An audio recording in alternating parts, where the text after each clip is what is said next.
Welcome back, guys, through the lens of YouTube. Whoa. Hi, we're here to talk about Strange New Worlds, Season 3, Episode 5, Through the Lens of Time. Wait, that's what we do? I think so. I Oh don't my know. goodness. Don't ask me, I Cool. just work here. But you know things. What? Couple, maybe, few. What? Yeah, so welcome back, guys. It's time of the week for an episode review. Yeah, Season see, 3, Episode 5. exactly. Lots to discuss. Do we have thoughts or opinions? Maybe. We'll find out. You'll find out. Yes. Sure. All right. Well, You just I start assume you're... a poll then, don't I? I wanna get Oh, some might as well. opinions. Yeah. Because I'm intrigued by apparently audience reaction to this. Maybe they're gonna act like Patel and like lash out at us when they see us because it's an ancient hatred must decimate. I don't know. We'll see how it goes. They'll break through the lens and start choking us because that's how powerful they are. They just make our monitors explode and then we'll have no eyes. Oh, we could do a review blind. Sure. Wouldn't be as fun, but right, let's start the poll. I'll do the poll and then start showing. So I'll do it back to back, okay? Perfect. Do that. I'm going to tell you guys to hit that like button. There's 15 of you here and 7 likes. Let's get those likes up to 20 if we can. Not a problem at all. More people will be coming in soon. So just make sure you hit the like button. Uh, Don't forget to make sure you subscribe to the channel and click the notification bell icon to all so you don't miss any content from us, whether it be these live reviews, just general live discussions, which we do a few times a week, or all of our edited content.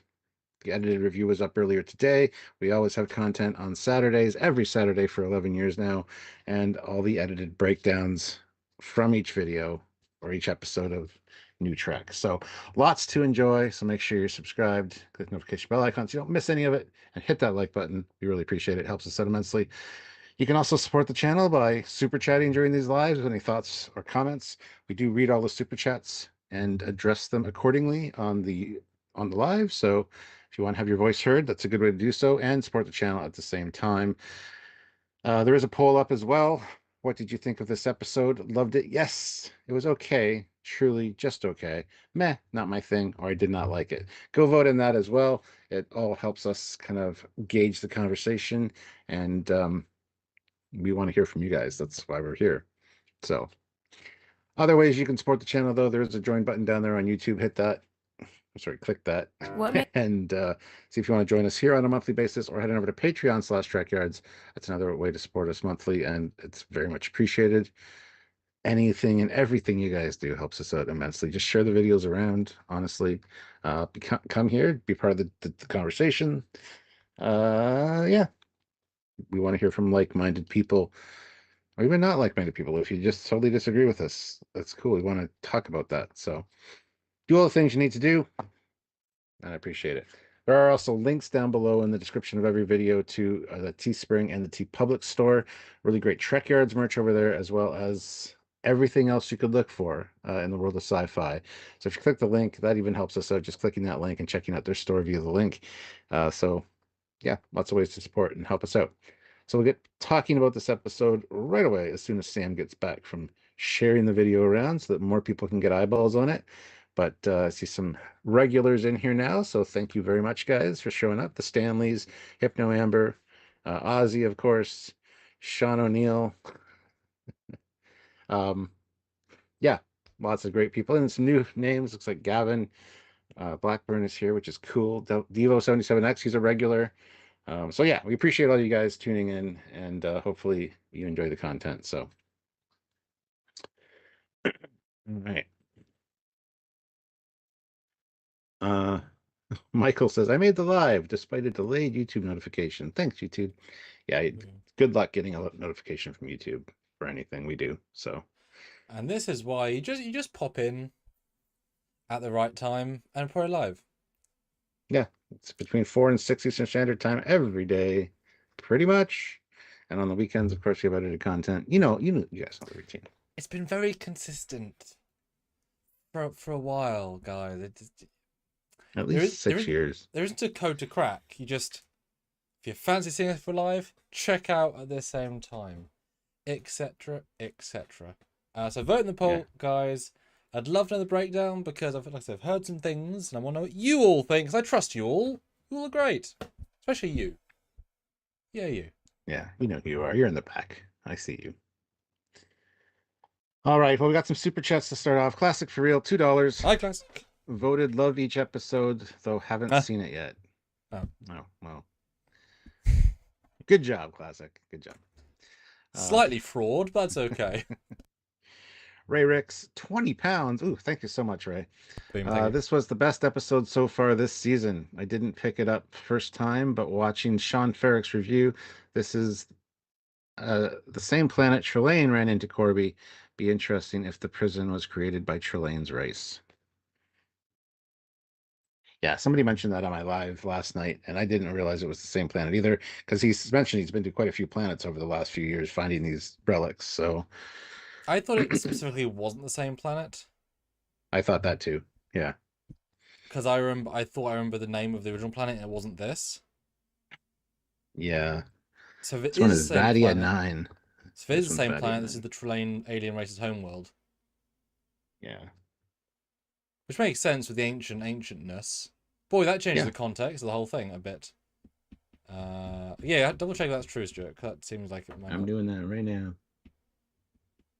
But that means that Trelane are their descendants are blue guys with stuff on their faces. Memory Alpha. No. Yeah, that's the planet. Well, I guess they'd be the ancestors, and no, not necessarily. Not necessarily, but that's highly likely.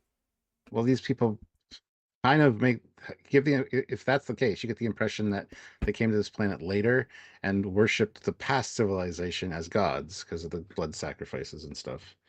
Anyway, yeah, Vadia 9 was the uninhabited planet and the uninhabited 9th planet in its star system. It had a single moon. This was the long-forgotten homeworld of the Q before their evolution into non-corporeal beings. Yep, that's on Memory Alpha. And the planet is controlled by the Macroon. They don't live there. And this is the planet that has the mountain on it that you can see the Earth, the moon, and the stars all at the same time. So if they are truly saying it's the Q homeworld, then the Q make metaphasic things and bubbles and keep Gorn maybe in it, and the Gorn know the Q for eons ago. Well, I'm not going to say they're Q because they're not. We know they're Trelane people, but Q is not necessarily Trelanes. That's yes. Well, there you go. More to discuss, debate, theorize. More bullshit to wade through. I mean, the only thing that does work is that the being does phase out into a blue cloud, kind of. And if for instance also blue clouds, yeah, but then on rewatches of that, it's actually very Gorn-like for one or two frames. It's got the same kind of like teeth and stuff, which is, I don't know. We'll have to see. But classic for real, $2. Weird. Got notification and have notifications off. Maybe that's the secret. Okay. YouTube, it be broken. All right, so Stuart, the important question. Of course, Super Chat guys to interrupt us because that's what Super Chats do.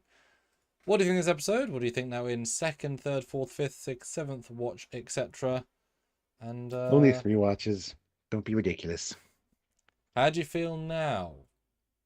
Well, I rather enjoyed the first watch through. It was a new, exciting thing. Seeing an ancient Planet Jones type mystery was cool. It suffers from the mud filter, as I call it. Everything on the planet's just ugly. There's no color. It's gray. It's dark. It's kind of shit. So I really welcomed the Enterprise segments.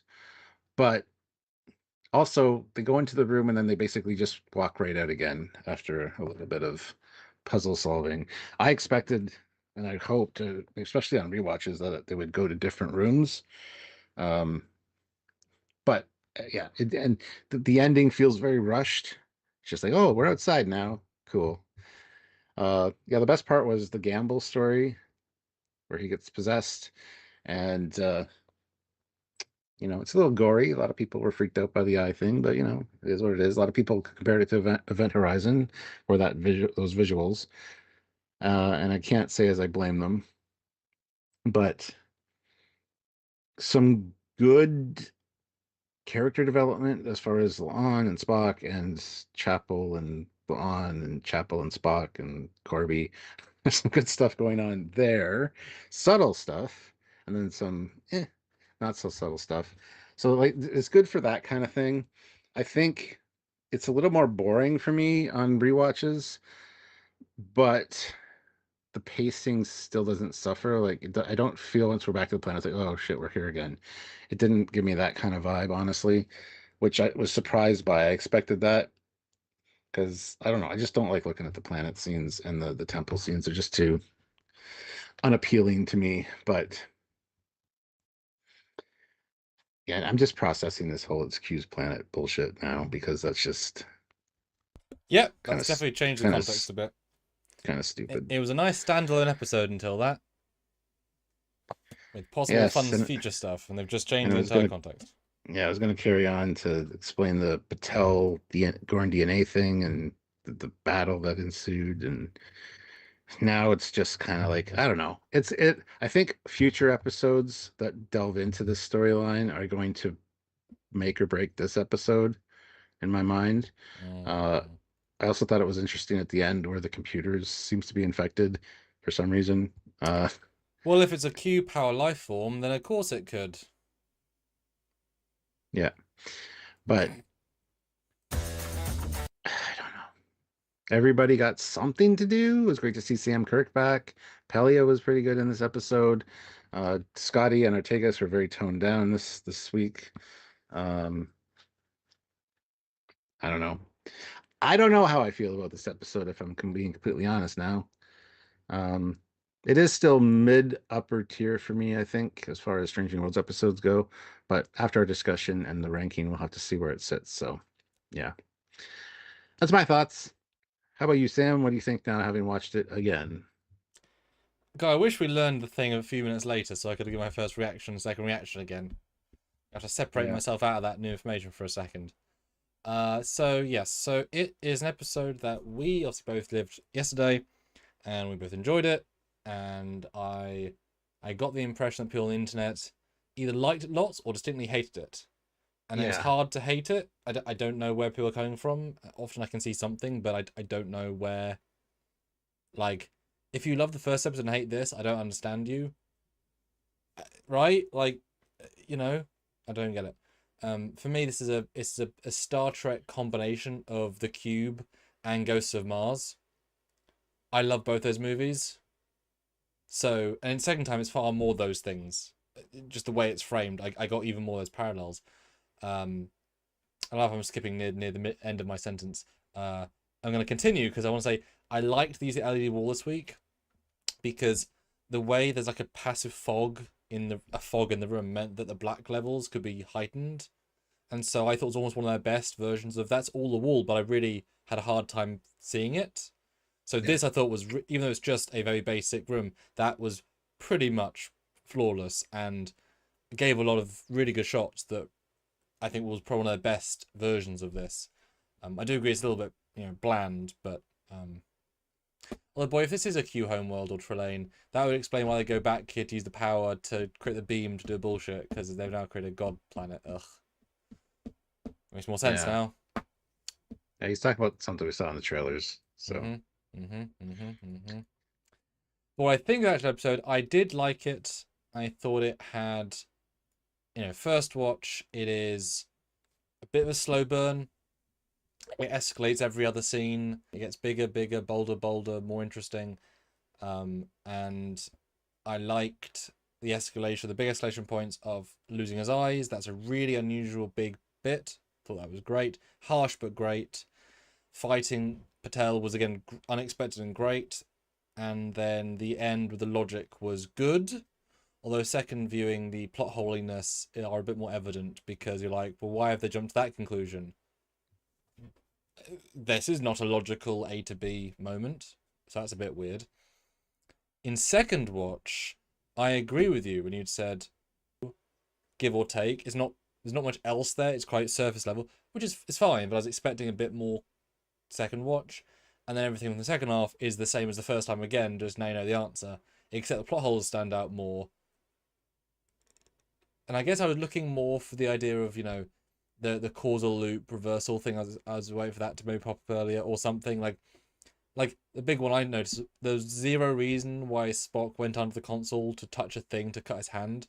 There's no reason for it. There's nothing gained by it. He doesn't do anything. He does it because the script told him to, and then he stops it and then continues. Okay. Yeah. That's a nonsensical moment. I guess he edited that out. Why he had to do that? Because these are important things if you're going to introduce it. Yeah. There's a few more of those things that aren't quite as logical. In a similar vein, at the end, there's now no reason why she's able to leave the chamber when she couldn't earlier. There's no difference in the situation besides the room is maybe combined, but maybe not. It let them out previously when it wasn't combined. So there's no forward momentum for the story as to why they're now allowed out when they were allowed out earlier. They just are. And I wish there was some explanation. You know, a lot of one line would fix. So that's why I felt second time. Does that make sense? It does, yeah. Yeah. Yeah. Did you enjoy it more or less the second time / third time? Because that's, I guess, a summary. I probably enjoyed it more the second time. I mean, the first time was the intrigue of, Yeah. ooh, what's going to happen? Yeah. Is he gonna survive with no eyes? Or are they gonna whatever? Second time though, knowing what's happening and knowing what's coming up, I was, I guess, actively Rose. looking for more things. So I think I enjoyed it the second time. Third time I was watching it with Sylvia. Yeah. And she made a comment that I didn't think of before. Ooh. But when Lon and Chapel are talking, and Lon's like, yeah, Spock and I agreed we're not putting labels on it, just fun times. And Sylvie just looks at me and goes, are they fuck buddies? And I never thought that. No, but... see, I implied that in our review, but I couldn't say it because that's our editor review. But it's like, wow, Spock, well, you're just having casual sex with somebody in the crew. That's crazy. I just thought it was them just, you know, going in for dinner, you know, and drinks, then, whatever. And then? Well, it's a little early for them to be, I don't know. It's fine, but that's kind of the vibe. I didn't really pick that up the first few times, which is odd for me to not pick that up. But yeah. Devereaux, the cut on the hand was to show cause and effect. Uh-huh. But why'd he reach under the console? Uh-huh. To get his hand cut. Uh-huh. If he had like slipped or something nearby and like reached down and that cut his hand, okay, cool. But he just randomly kneels down and puts his hand under a console for some reason. Yep. Yeah. Yep.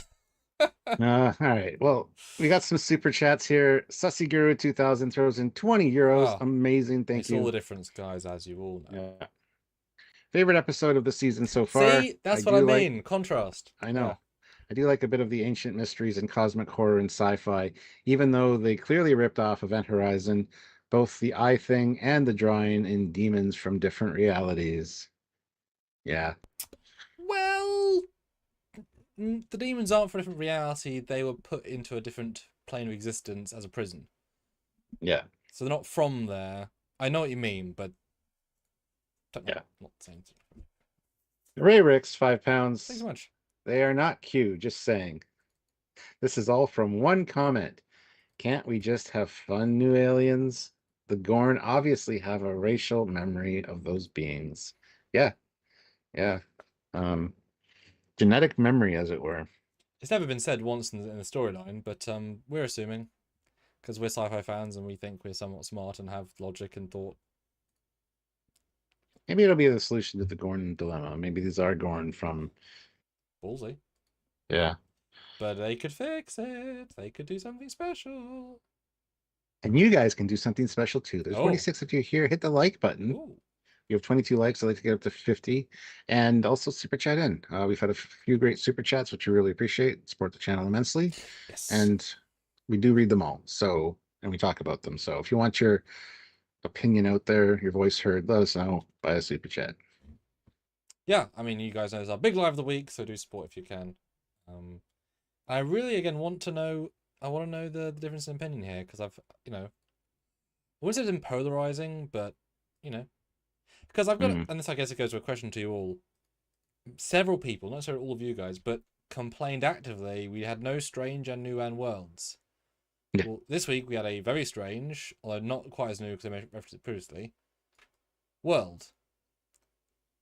So it should be what you'll ask for, and you could also say in a funny way, it also had classic quarries, a la Doctor Who and Star Trek. So that's also a fun thing, right? That I was 100% fine with that. So, and all of Discovery, it's the same fucking quarry. well, I mean,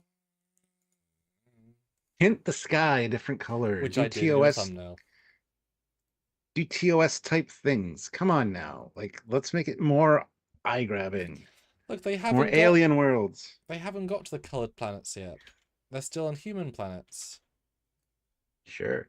So we start with a Data's Day vibing log, at least to me anyway, of new guy. All I thought was, A, who's that girl? She can now go to conventions rest of her life saying I was in Star Trek. She's now set for life. Random girl. And also, why is he getting more lines than Ortegas?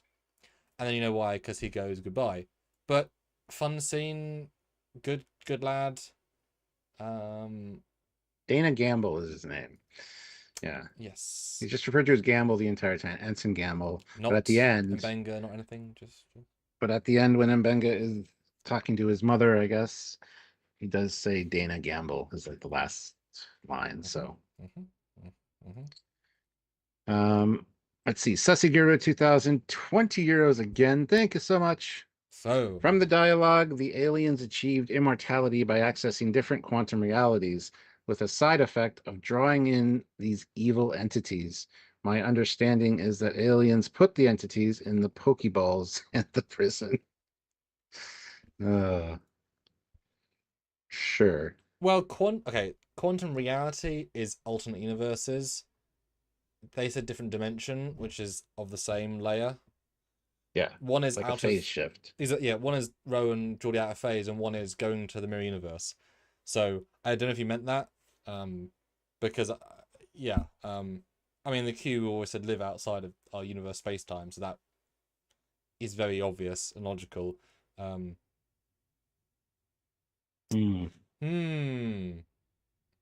Yeah, I like the log. I mean, I like this kid. We've only seen him twice now. This kid.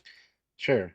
But yeah, you almost know something's going to happen, or he's going to have a really exciting first mission and he's going to live on. But and prosper. Maybe. But no, he definitely doesn't. But we get a nice interplay with him and Mbenga here. And talking about, Corby and Chapel are going to make history. And if you're into that sort of thing, And then Mbenga's like, am I expecting a transfer request for you to medical archaeology? And he's like, no, I'm good. And he's excited to be on the Enterprise. Yeah, it's a good scene. It's a very good upbeat scene that does not set the tone of the episode. Really. But that works though, because you're able to, because again it's so different on second watch. It's very much, hey, this is our character, let's see him go through good times or bad times. First time you're thinking, where are we going? Yeah, it's a good gentle scene. It's slightly odd to see Mbenga laugh so much when he's a war criminal and a flat out murderer, and he's allowed to smile, but it's funny when he goes to the absolute extreme of being really happy, and it's like, huh, fair, okay, cool, And is he given the mission in this scene, or is that the next scene? Oh, no, not yet. No. Yeah. Because then we get the Chapel and Corby scene. But we do get the Corby stuff about him linked to TOS, so we do get a good exposition here as to the Corby stuff, which obviously each step we are getting something that evolves into, which I like. Good stuff. Pushing forward. Yeah, he does make a point of saying that Corby is. I gotta get the exact. Yeah, Corby's work on molecular memory and corporal transference, which becomes a big thing in TOS. And while I obviously remembered his episode from TOS, I didn't remember this dialogue being quite as literal to oh yeah, you mean the the thing in this story as well, which is why he's so intrigued, because he's obviously that hyper relevant. It's like, oh yeah, great, I you know, good, I got it. Yes. Then we get the Corby Chapel scene where they're kind of like flirting, talk. He's worried that Starfleet's going to trample all over his expedition and not listen to his Which, in suggestions. fairness, is fair. Yeah. You know, especially if they deem it's too dangerous. Yeah. And then she kind of mocks him a little bit and say, "I don't know how much trazodone is lethal or sublethal. I always forget these things, numbers and stuff." And I love their I'm flirtiness. just a It's girl, you know.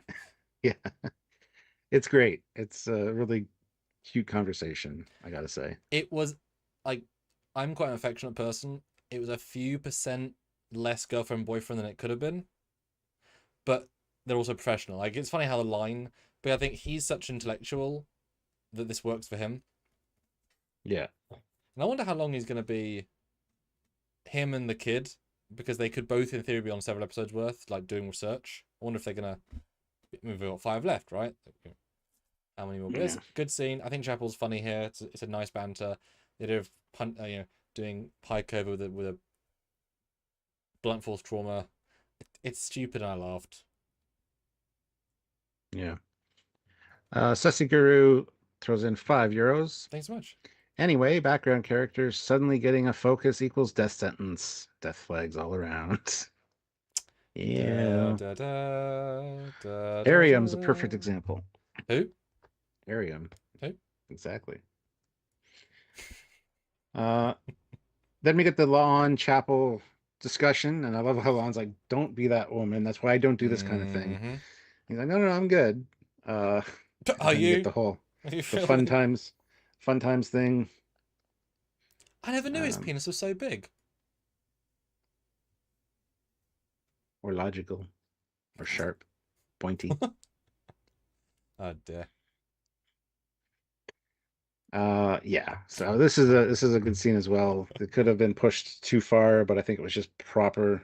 She's just checking to make sure Spock's okay with Corby being on board. Oh, it was almost too far in a sense of like, really, we're going that much on saying, guys, like, let me be, you know, let me do my thing, friend. Because how obviously I've never been in a situation of being a girl in a situation, but I would imagine there's got to be some serious feels when one of your good friends, because they've been friends since season 1, is now seeing your ex-boyfriend. It's gonna make the feels, and I'd like to know, because it felt very relatable, Chapel, because she has no right to be big emotive, but also the hell, but also it's well played by both of them. And of course, yeah, Laurent's just like, I'm not thinking too hard about it, you know. Yeah. We're adults, as she says. Speak to adults, you know. Ray Ricks, £5. Also off topic. I'm getting a lot of social media posts from people at Vegas. Think I'm actually developed FOMO. We're right there with you, Ray. Right there with you. Whereas I'm just stressed about my next film being released soon, like tomorrow. Check the film tomorrow, guys. And making that as good as possible, etc. I do it all. Yeah. I'm gonna get a sickbay scene with Patel, and they even mentioned Spock's brain. It's amazing with Spock's brain and Benga's research and Chapel's genetic. Yeah. That was them flexing. Oh, we can say this and it won't seem bit. like a silly thing. Yep, nope, that's exactly right. Yep, makes sense. And she worked a lot better second time because there's now something that she does. Yeah. So this I liked a lot more the second time, because the first, as with any TV show, the first watch is like what scene's important? I don't know. Some could be, some could not be. Don't know. So this was better the second time, and to give them a scene together. You know. Yeah. But this is where Mbanga says, "Have you done all this, and this, and this?" And he's like, "Yes." He goes, "Okay, good. Then you won't be late for what? The mission briefing. You've requested away team assignment 6 times. You've earned it. Don't embarrass me." And then he gets a big hug, and it's like, "Oh, I'm sorry. I'm just so excited." Then he takes off. My problem with that, though, is that it works fine if he's a family member, but and a couple of times this episode, it's like there's a reason you go through years of training in an academy, years of training, and you've looked up to them for years, and you've probably met staff officers beforehand. I would not give a carte blanche to almost any character in all of Trek to randomly hug their 4-rank superior because of some news. It's too far, and it came across as too far, and I didn't like it, especially in second watch. It's like, no, you,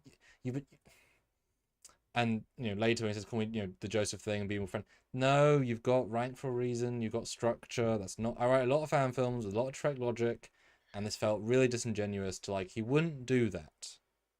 At least he shouldn't do that, and it just shows how Strange Worlds is very lax with anything like that. It's a shame because it devalues it when it does happen, right? They say, Shuri Gatra cried a lot, so if he does cry, it has no impact. So, Yeah.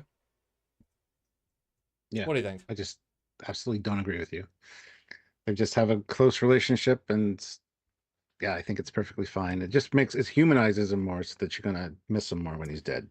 Yeah, That's it's the just point. if you saw this in TOS or TNG, it would feel equally dumb. If I could see it happening in TNG. I could see if Wesley jumps and hugs Worf, not Worf, but yeah, but Nurse Ogawa would hug Beverly. Yet she they work didn't. together. Well, she got super excited once or twice. But if she'd hug Beverly, you'd be like, hmm? Yeah, it's a great example. Whatever. That It's actually be not really a big weird. deal. It doesn't matter. It's not that big of a deal to me. It's just bad writing in my perspective. You could have done that better. But it's okay. Let me get his nice little voiceover saying, "I'm excited. I've been wanting to do this ever since I joined Starfleet, and now is my time to shine." And he starts the earlier one. He said, "I have a feeling that my life's going to change soon." It's like, Yeah. oh, yep, it absolutely will. Why did he think his life was going to change? Don't know. Okay. I guess he thought Corby was actually on something truly, and therefore he's like, "Oh, this is going to change it." But yeah, it's definitely more foreshadowy the second time. Sad. Turbolift scene, which is so interesting. Just the difference, him not acknowledging her directly with words, moving aside because he doesn't want to stand next to her. But although it's polite, all the things are to the line of what he has to do for the role.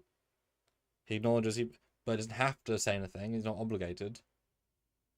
And he is very much TOS Spock. There you go. I was going to say he's definitely more Nimoy.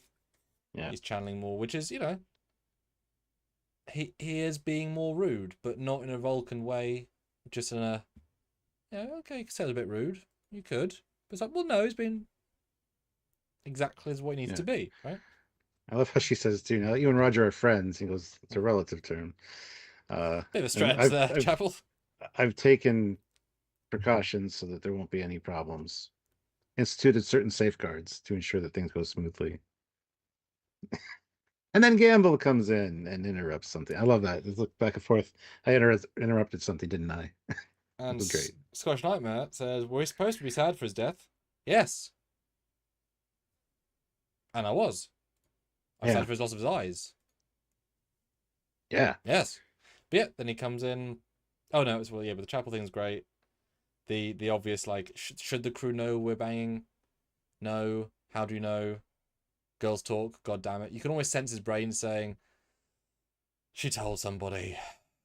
We were meant just because, according to the crew, we see each other every night for dance lessons between 7 and 3 a.m. and she comes out sweaty. It totally makes sense, right? It's dance lessons.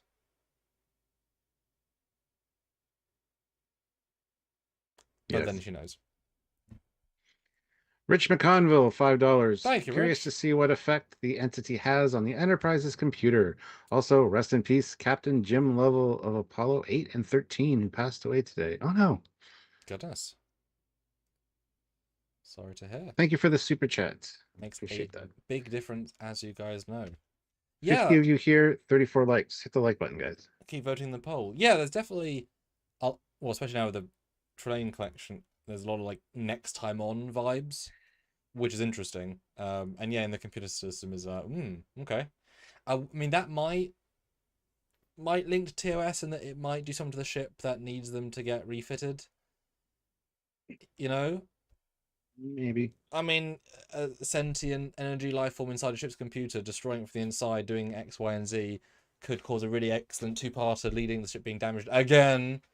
You know, Got the entire ship. Make it look like TOS. Good job. I mean, I don't want to say you have to gut the ship's internals, computer systems, stuff, something simple as the creature can't deal with them because it's such a piss on TOS. But still, it's fine. Then you get the briefing. I was really looking the second time for if you could just gently see the camera, like just right at the edge of frame, because I really wanted to see like a little subtle hint of the guy, but that's fine. And in this scene, both times I thought Una's acting was incredibly poor. She delivered that line without any conviction. It's a technobabble line. It almost felt like she was a reshoot because she's like so separate from the scene.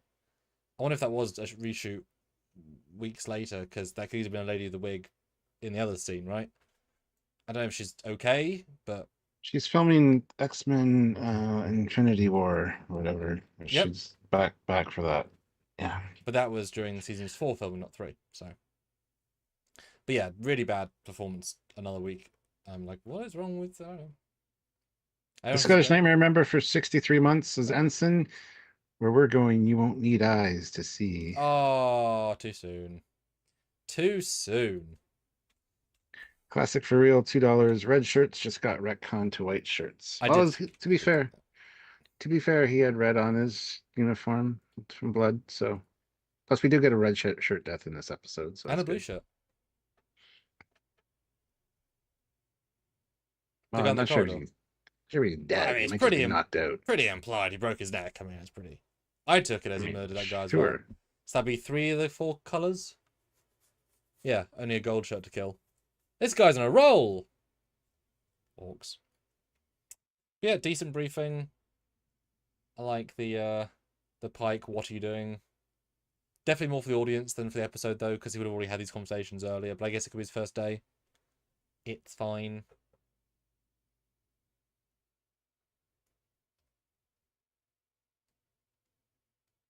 Indeed. Pelia just hamming it up for the camera and kind of flirting a little bit. Hey, if you want to see anything on engineering, just let me know, young man. That was great. I love seeing Pelia in this episode. She was good. I think apart from her past episode, it's her best episode. She just feels more comfortable with sort of hamming it up. I don't think it was better with her voice and her accent, just like the extra oomph. Yeah, I think it was her best episode. Apart from that one. The other one. So we got confirmation this guy's making a documentary about Starfleet. Ortegas' brother, so he's going to be around. Pike's like, well, we're stuck with you for a bit, but just try to keep the cameras out of the way. Yeah. Trope you see all the time with cameramen and stuff involved with things. Just stay out of the way. Fair. But I assume he'll be in more. And it was a very organic way of bringing him in. Didn't expect to be that logical, but yeah, good stuff. No complaints. And yeah, just excited to do the mission. It's definitely a nice, lulls you to full sense of not serious. And in both watches, but more the second watch, there's a certain stale's the wrong word, but like a vanillaness to these scenes. Like it does not vibe with the later scenes, but that's why they're interesting, because they don't work. Like they're so different. This is so basic and boring, and those escalate so much that they work well as like a evolution. But first time it's like these are quite boring. Yeah. But we beam down to the planet and get random quarry. Yay. I do like the jackets. I mean, they're reminiscent of season 1 and 2 away team jackets, but these ones have hoods. So I look like they're snap-on hoods, but still. Yeah, I didn't even notice. I need to get another jacket with a hood now. God damn it. I like the alien guy. He was cool. I mean, very underused before to death, but I mean that's a lot of work for hair and makeup for a very small role, and I guess it's implying he's techie, because now I'm obviously staying and looking at his design, it's all like circuit board vibes. So I guess he's a bio person, because that's all. I mean, it's either tattoos or bio stuff. Yeah, I don't think it's electrical stuff at all. Hmm. It's just cultural markings and stuff. Because I guess. it's a very design. There's definitely something going on there. Then we get the try to do a shake hand. Of course, culturally that's not appropriate for whatever reason. I mean, it's just meant to be a trope, right? Classic tropey stuff. We move past it. Thought it could have meant more, but didn't. That's okay. And then Yeah, they and then we find a thing, or have found a thing. the gravitational anomaly thing. Something under here. Yeah. I did love seeing Uhura setting up the very TOS inspired relay things. That was Yeah, great. that made me happy. The design, and you know for a fact this is a setup scene, but it's sort of so minimally used later on that it doesn't really matter. Like, yeah, he has to be here, do this, do this, do this. I was like, yeah, you know. And boy is he forward in his first little flirt. But I buy it. I buy it. You know, I buy it. Yeah. The AI and the camera can sense emotional whatever and hot spots. That's why it's focused on us. Yeah. And I love how there's like soon there's going to be like 3 sets of couples here, but right now there's 2. And I love how Chapel's like, everything okay over there, Uhura? Like, stop flirting and get back to work. Bye. Mm-hmm. Yeah. Yeah, it works well. I'm I get why they're saying, you know, AI, it's a thing. But I didn't need to hear word AI again in terms of the camera. Like I don't know if they would say AI in I don't think 2240 I don't think they would now. because like there would be clever intelligence in their phasers doing auto aim, right? There would be things that kind of go beyond that. I don't know. That felt very like, well, we have to say AI because it means a thing. It's like, okay. Yeah. No, I don't think it's gonna age very well. Yeah, That particular. yeah, exactly. But you know, it's fine. But that's with the camera, so all good. Beam thing's cool.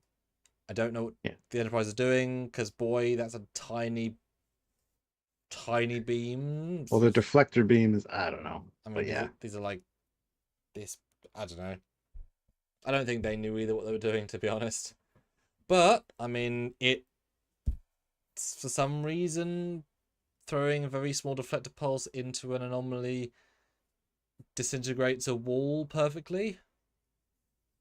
Could have been an illusion or something, and the deflector was just I don't know. At first, I thought they were tunneling, but now I see they're going through the distortion. Why? Hmm. What do you mean going through the Well, distortion? they're shooting through the gravitational bubble, and the bubble's splitting into 3. Oh, So, that's because a their good plan point. was to shoot the thing, and the thing shoots the wall,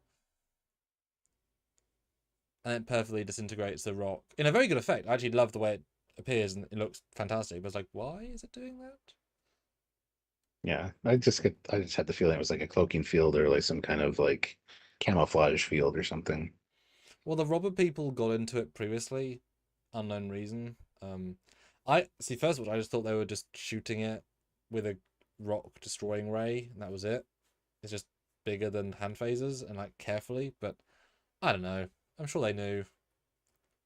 Doesn't matter. Oh wait, hold on. Oh, hold on. The laser goes into 3 actual glowing like glowing cube areas. Oh, that's interesting. And then the they continue to glow. Yeah, when it hits them, it's like kind of a circuit board type pattern. So it does look like a force field of some kind. Yeah. And those glowing rectangles would be the emitters, I would assume. But Yeah. If you've got this episode, let us know what the hell happened. Thank you. But yeah, they found it. All good. We need more people because it's in its entire structure and it looks great. I love the art design. we're going to need a bigger landing party, like a bigger boat. Yep. And it creates the drama now because Spock is down there with La'an and no one else because, you know, rules. Yeah. Man, that set extension of them in front of the thing is flawless. I have no idea how much set they built. No clue. That's perfect. Yeah, it's really well done. No clue. I mean, something because they use it later, but like, that's extremely good. Wow. DUI Champ, $5. Hey guys, just tuning in. When the entity started its shit on Enterprise, I started thinking Red Jack, Red Jack, Red Jack. Pretty much, yeah. Remind me, what's Red Jack? It's from a TOS episode Wolf in the Fold, where Scotty Ah, gets possessed by the spirit yep, that yep, also yep, is yep, responsible for Jack the Ripper, yep. I mean, and it got into the computer. non-corporeal entities is very on brand for TOS. No issues with that.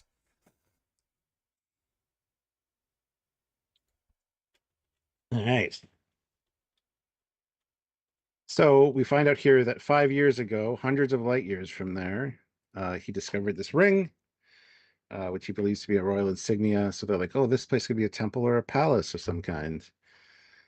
Uh, yeah, they found tablets on another planet that Christine matched ancient texts, blah, blah, blah, blah, blah. Anyway, they get here and they realize they need a blood sacrifice. Not so much a sacrifice, but just a blood donation to get into the temple. And the Macroon guy is like, yeah, I mean, we offered sacrifices for our gods.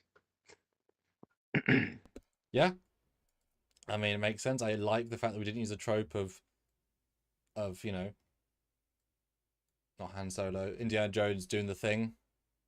It's Yeah. good to do it without the knife. It's very in character. Uh, I guess she's Ses leaving.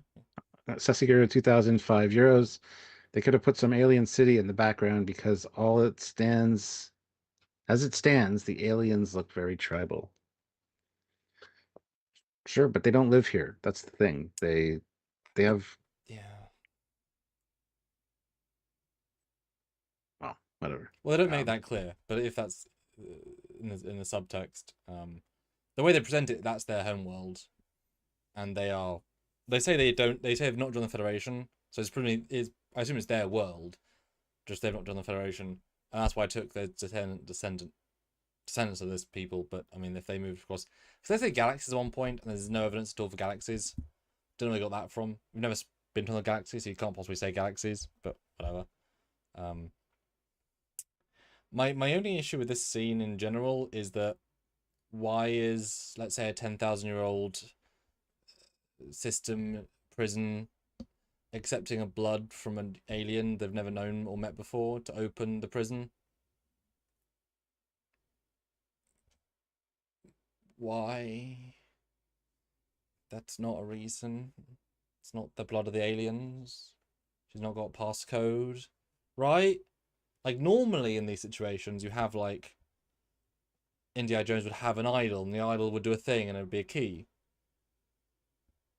Not just blood that wouldn't be allowed. So I'd kind of a plot hole.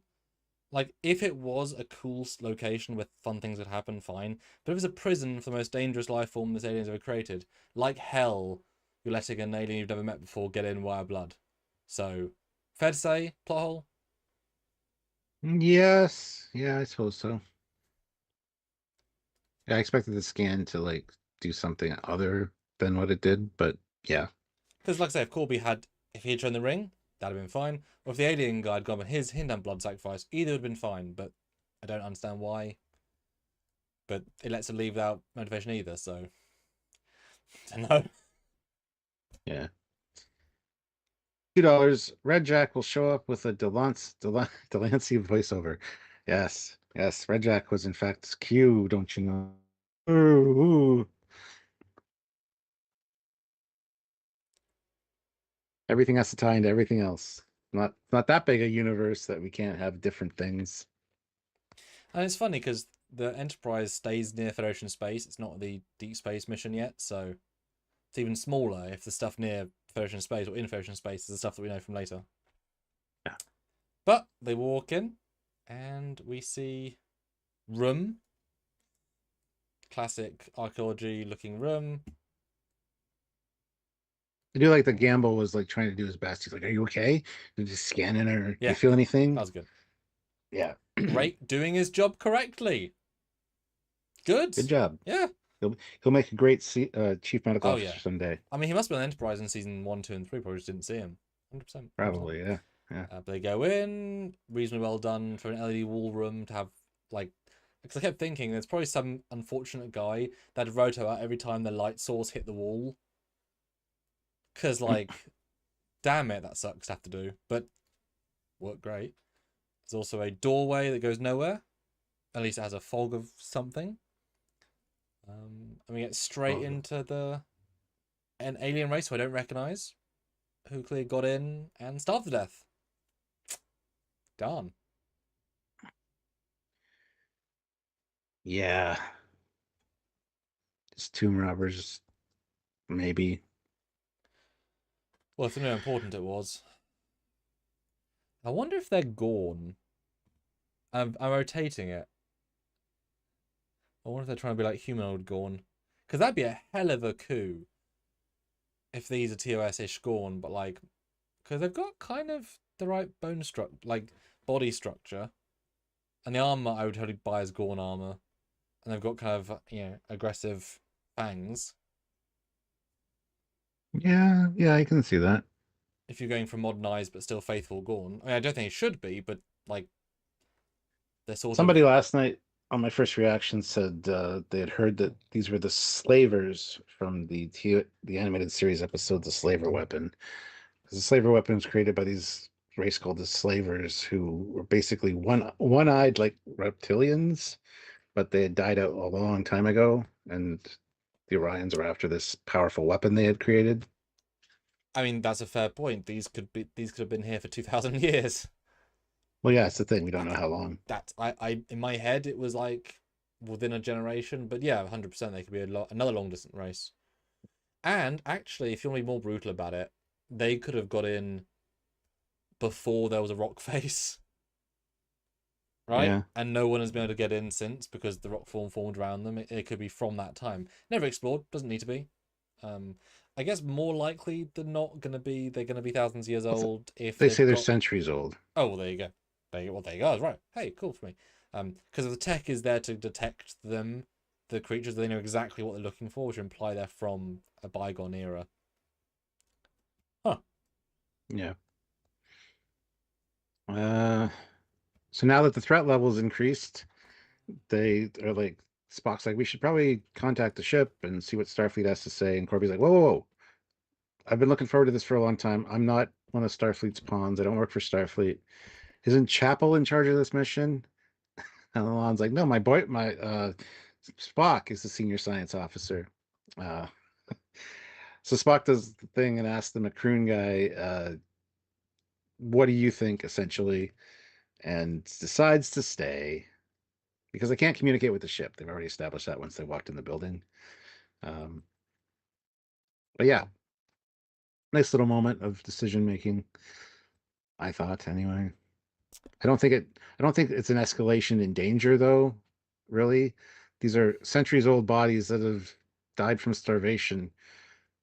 I think the only danger is the fact they can't communicate with their ship inside the building. But Well, it's a technical escalation. We've gone from, archaeological ruins to death site. It's just a technicality, right? But we've got Mr. T in the chat who said, I like this episode, but the eye regeneration part is bothering me. What about LaForge? Why wasn't his eye regenerated in the TNG era? Your thoughts? Because I had to explain this he earlier on was today. he was born blind, and he was offered the opportunity to have his eyes, but he wouldn't have the best vision. There's a whole bunch of things around that. Pulaski worked on something that was like a new advancement, and she offered it to him, and he's like, "Nah, no, thanks, Doc. I kind of like who I am." But the fact that this kid was young, in good health, just had the eyes removed, they got transporter buffer patterns for him. They've got he. I have no problem with them regenerating his eyes because it just happened. Whereas Jordy, who was born blind, that's a totally different situation because it's the connection between the ocular orbs and the brain itself. This is just literally regenerating his eyes based on his DNA and his genetic profile. I have no problem with that. Yeah, so they had a reason in TNG. The idea was that he was so unique that he could not just get the things, He right? was so blind. You have no idea. No, I mean that sounds ridiculous, but like most things are cured. But the fact that he wasn't cured shows not all things are cured, which makes him interesting, right? Yeah. What happened to this chap is his eyes got blown out. He's not blind, he has no eyes. If you give him new eyes and then heal the things between them, he's fine. Geordie's brain can't see. He has eyes. His brain doesn't work properly. His eyes do whatever. So this lad, if it broke his brain, fine, he'd be blind in the same way. But he's blind because of his eyes, not his brain. Geordie's blind because his brain, not his eyes. So that's Technically, why. the kid is dead, or is blind because of his brain, because he's dead. He's brain dead. Although we don't find that out yet. So technically, a brain dead brain is worse than Geordie's brain, you would think. Tell me I'm wrong. Yes, and Geordie wasn't a serial killer. Yes, yes, yes. Yes, yes, yes. Okay, my problem with this scene, though, Stuart, is that it's dumb with Perfect. Spock. Because they play it as if they've spent 10 hours hiking through this facility and they can't tell the ship. And if they must keep going, otherwise they'll lose the information. Guys, it's 27 seconds out the door. We found some bodies. Yeah. What do you want? This scene makes no sense in the structure of the episode, and Spock is dumb, and they don't play it well. And it's like, I mean, you're half a minute walk from the entrance where you could talk to the ship, and therefore your job Yeah. is to report to the ship. It'll take you under 5 minutes. Come back. This scene makes no sense. It doesn't work. Why is the scene in it? You should just cut this scene whole cloth because it doesn't work as a scene. Not until the door closes. Sorry, you're so close to the entrance. It's ridiculous. Yeah. That brings up something that I thought too later in the episode. Like at the end of the episode, on the screen in the briefing room, you got the picture of that little hourglass thing and the different artifacts, right? On the briefing room. Oh, I didn't see Yeah, that. yeah, yeah, at the Oh, very cool. end.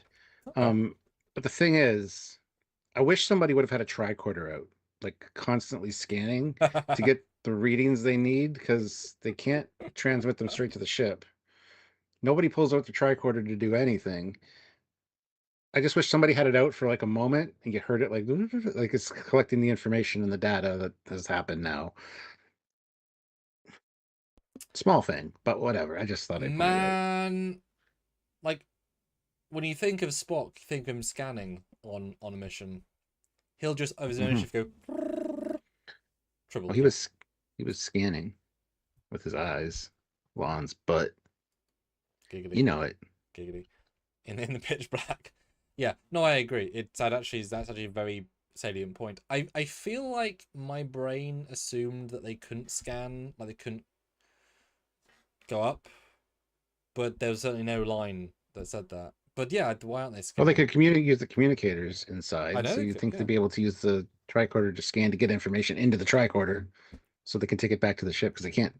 Yeah. Because they do scan the statue later, so they have scanned that version of the room at least. Did Chapel scan it? Yeah, because you said they're alive still, kind of out of intemporal Oh yeah, it's flights. a life form, and Lon like who's let her phaser. It's such a It's silly like little the calm, calm, fuck. calm yourself, statue. Uh, Yeah. yeah, I agree. I mean, that would have been so nice to have Spock always scanning and kind of get absorbed into it. Yeah, 100%. That was actually a really salient point. But you know what I mean about they couldn't just walk out and tell the ship. I know. Yeah. And Spock's smarter than that. And I mean, to be fair, Laan is a stick with rules. Uhura's a goody two shoes. All three of them should have done it, right? I mean, it would have meant they would have all got killed by the beam.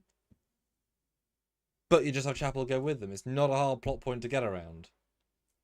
That's definitely another, and that's not, you don't realize it when you watch it, but like it's another plot hole of like that's not how it would work, and you can't reason it without a line. Yeah.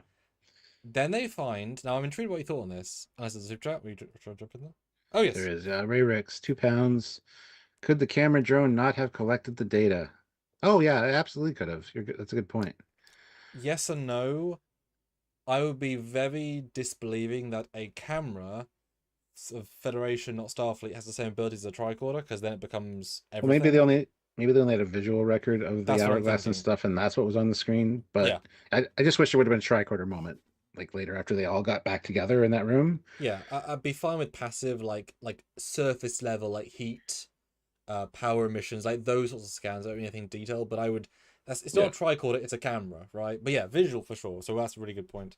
Although you don't see it do much, so it's out of mind. Okay, but I want to talk to you about this. So they get to the guy's possessions, they grave rob the grave robbers, Hmm. and inside it is a tablet, a thing with some wires, and then a ball. Hmm. Have you already seen the ring? We must have already seen where did the ring come in? Corby had it outside. He found that 5 light years away, Yeah, or no, hundreds of light years away and he 5 years handed ago. it to Uhura in that scene. Yes, because Okay, she was looking at the symbols on it and okay, matching cool. with the door. Okay, cool. But yeah, so they've got the tablet and they've got the ball. So am I to interpret from this that these aliens, they got in and the room's in phase and they pried off the tablet and that caused them to be out of phase and it took the recombination to bring it back? I don't think so. I Okay. think they might have been archaeologists themselves, found this tablet on another planet, because he said the tablet was found on a completely different planet. And they traced it back here, but they didn't have the ring, so they couldn't do the whole thing. That would be my guess. They only Because had one part of the puzzle. it's definitely a bit coincidental that they happen to have the tablet and the ring, Yeah. but yeah, because I was just a bit like, But yeah, I love how Lon's like, be careful touching things, and Corby's like, that kind of defeats my purpose here earlier. that's a great line. And then Chapel picks this thing up, doesn't look for anything else in the bag. And I see this ball, and I'm like, uh-huh. I wouldn't personally touch it. I thought grenade. I didn't. Um, And yeah. am I annoyed that a medical guy would touch mildly? Again, his training is to not do that. Yeah, but he's also his first away mission, and it's youthful exuberance. Well, and also it always happens in Trek. Like there's the Yes. standard of it would happen on the Trek, and that's also wrong. Just doesn't normally blind them. And I wonder how they got this ball then, because these balls were out of phase the entire time. I wonder how they found one, and it Well, they didn't might have kill been them. they might have been in phase with the room that Spock and Corby were in, because Spock uses their visor that they Oh yeah, have to see the orbs. So maybe one came out and they were like looking at it and they grabbed it. Huh. And then they couldn't get out because they didn't have the ring to realign mm-hmm. all the dimensions. That'd be my guess. Yeah.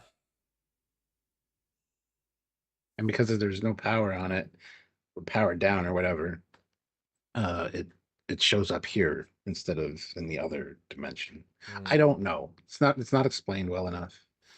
I mean, all I did do was possibly just wear gloves and didn't open and trigger, because that's a bit of a safety flaw to make it so Yeah. that if you touch them with human DNA or just a living entity, it'll shatter. Because boy, that is a brutal effect shot, Yeah. and it is sort of out of nowhere. Though, like I said, in my head it was a grenade, so I was like, "Oh no!" It's obviously far more interesting than that, but I was like, "Oh, this sucks." Yeah, and Yeah, and Marcus P makes a good point. It could be a floating anti-grav light source. Yeah, if you're tomb robbing, have a little glowing lantern that like floats. It could have been that. Yeah. yeah, fair, absolutely fair. But yeah, brutal little scene. This is when I thought the episode was really getting going. Stuff was happening. It was, we jumped. Obviously, they walked them outside. Beams up. Oh, we see some extras finally. That never help in Benga in the background. Yay! Why don't they help you later? Doesn't matter. Whatever. I'm a nurse. My God, they hired extras once. And yeah, I'm assuming it was CG as well on the eyes, but because to add depth. But it's so dark, it could just be prosthetics and just Well, it yellow. looks better here. Later in the episode, it almost seems like it's just a mesh covering that he's obviously looking through. It just doesn't look as good later. So I I think don't it's know. there's blood. It's wetter. It's covering sins, but I mean it's brutal. I mean this is. But given that we've seen them literally change species in this show, right? I'm thinking, of course they can heal him, which I shouldn't be thinking really in this show to be that easy. I know. But yeah, at least this felt very like, right, we've got a plan. So mega demo generator, and it's a silly little point. I love the fact it's not wireless. Yeah. It's a tiny point, but wireless just feels too god tech. The fact that it's wired, all you have to do to make it like flow in TOS is have a wire. Cool, got it. Yeah. Great, small touch. 70 people here, 40 likes, Oh, guys. beautiful. Hit that like button. I want to get it to at least How's 50. the, So hit the like button and make sure you're subscribed. Join us for more of these. Oh, and guys, we've got a very interesting split decision here. We've got 79 votes, so one more vote could be the decider. So I want to see a vote spike right now on the poll, so I can do a new poll. So 79 votes. I want to get 83, 4 more. Come on, I'm sure a few of you haven't voted in the poll. It's free, it's easy. Click the vote now. So we do another poll. Vote now! Vote now. So Sigurd 2000, €5. They do love their eye torture in these new shows. Do you think Gamble was dead here already? Yes, absolutely, I do. I think he got killed instantly. Just he didn't know it yet. Yeah, I mean, I love when he falls back, though. There is a frame of a still of his yeah. eyes glowing red. I mean, you And I can was see like, it. okay, he's going to take his hands away and he's going to be possessed and glowing eyes. And it's like, oh my God, he has no eyes. Oh yeah, you can see the shot. The energy's gone into his eyes. You can visibly Yeah. see. I mean, it's like 3 frames, but you can absolutely see it. Yeah, I mean, this for me felt way better than Icheb, because that was just for the sake of it. This is very much a body horror, and unlike Icheb, it's just there because drama. The eye is the window to the soul. Mm. I mean, this works on several levels, and it's just a good visual later. I mean, it just is a good visual. It works. And I wonder if they're gonna, because I would assume we're gonna bring these guys back at some point. I'm certainly interested in them doing that. So I'd imagine if it's not the grenade, like they just eat, like the eyes die of their victims, because he obviously didn't need eyes to see. That was so he could see beyond that, right? If the eyes just go as part of the infection of any creature, and then it's all about the psychic vision or whatever. So that's just a visual of this creature. I'm fine with that. It's a good bit of body horror. I think it's very apt. Yeah. I did like the line, and Benga's already working on bioengineering him new eyes. I was like, okay, cool. Because I was kind of worried about the kid. I like him. Because that was horrific to see the first time. I'm like, holy shit. Really? They went there? But Yeah. I mean, eyes aren't that difficult. They might not match your other eyes, and there might be worse eyes, but it's fine. And is he dead? Yeah. If he's possessed, is he just playing the part? Is the alien just playing the part of the person? Maybe. I think so, yeah. I think they play it super ambiguous that you absolutely could play either. Because when he says Joseph, like there are things that are not the kid's character, but they could easily be because he's scared. So they work both ways. My assumption is that he is dead. Well, no, or he could be dying. This would be the first scene. His brain is dying. Could be. So maybe this first scene he's alive, and after he passes out, or like maybe the infection. I wish there would have been a scene of Mbenga scanning him after putting the thing on, which he would do, and be brain activity's a little low, but we just sedated him, whatever. Something like that would have been great, because then you would have known that yes, he did die over the course of this. But yeah, that's why he would have scanned him. Oh, we didn't see it. He just put that on right away, and then we cut right back to the planet. But he would have, like, instantly. So he must have been alive, and must have eaten his brain in the meantime. Must have. He would have known otherwise. Well, he probably checked just regular vitals first, like heart and blood pressure and all that. Not necessarily scanned brainwave activity, because he's up, he's walking, he's talking. So, but I would wonder if the optical nerve was also hurting the brain. So you would think. Yeah. I'm gonna say they scanned his brain. He'd have to, logically, right? But I'm wondering why they never mentioned his blood and his heart, because I could see them saying nothing worked, and the energy was animating a corpse. Like versus versus. Oh, there's no brain activity. Your passive systems like breathing and heart wouldn't work. So, but the creature could be triggering them because he's living there. I'm fine with that as a sci-fi thing, but I kind of like it if he literally has no heart, and it's just forcing things to work, and that's really gross. But like, he's a bit fragile if he needs a heart to work for a hyper advanced alien life form. Like that pushes the theory further. Yeah.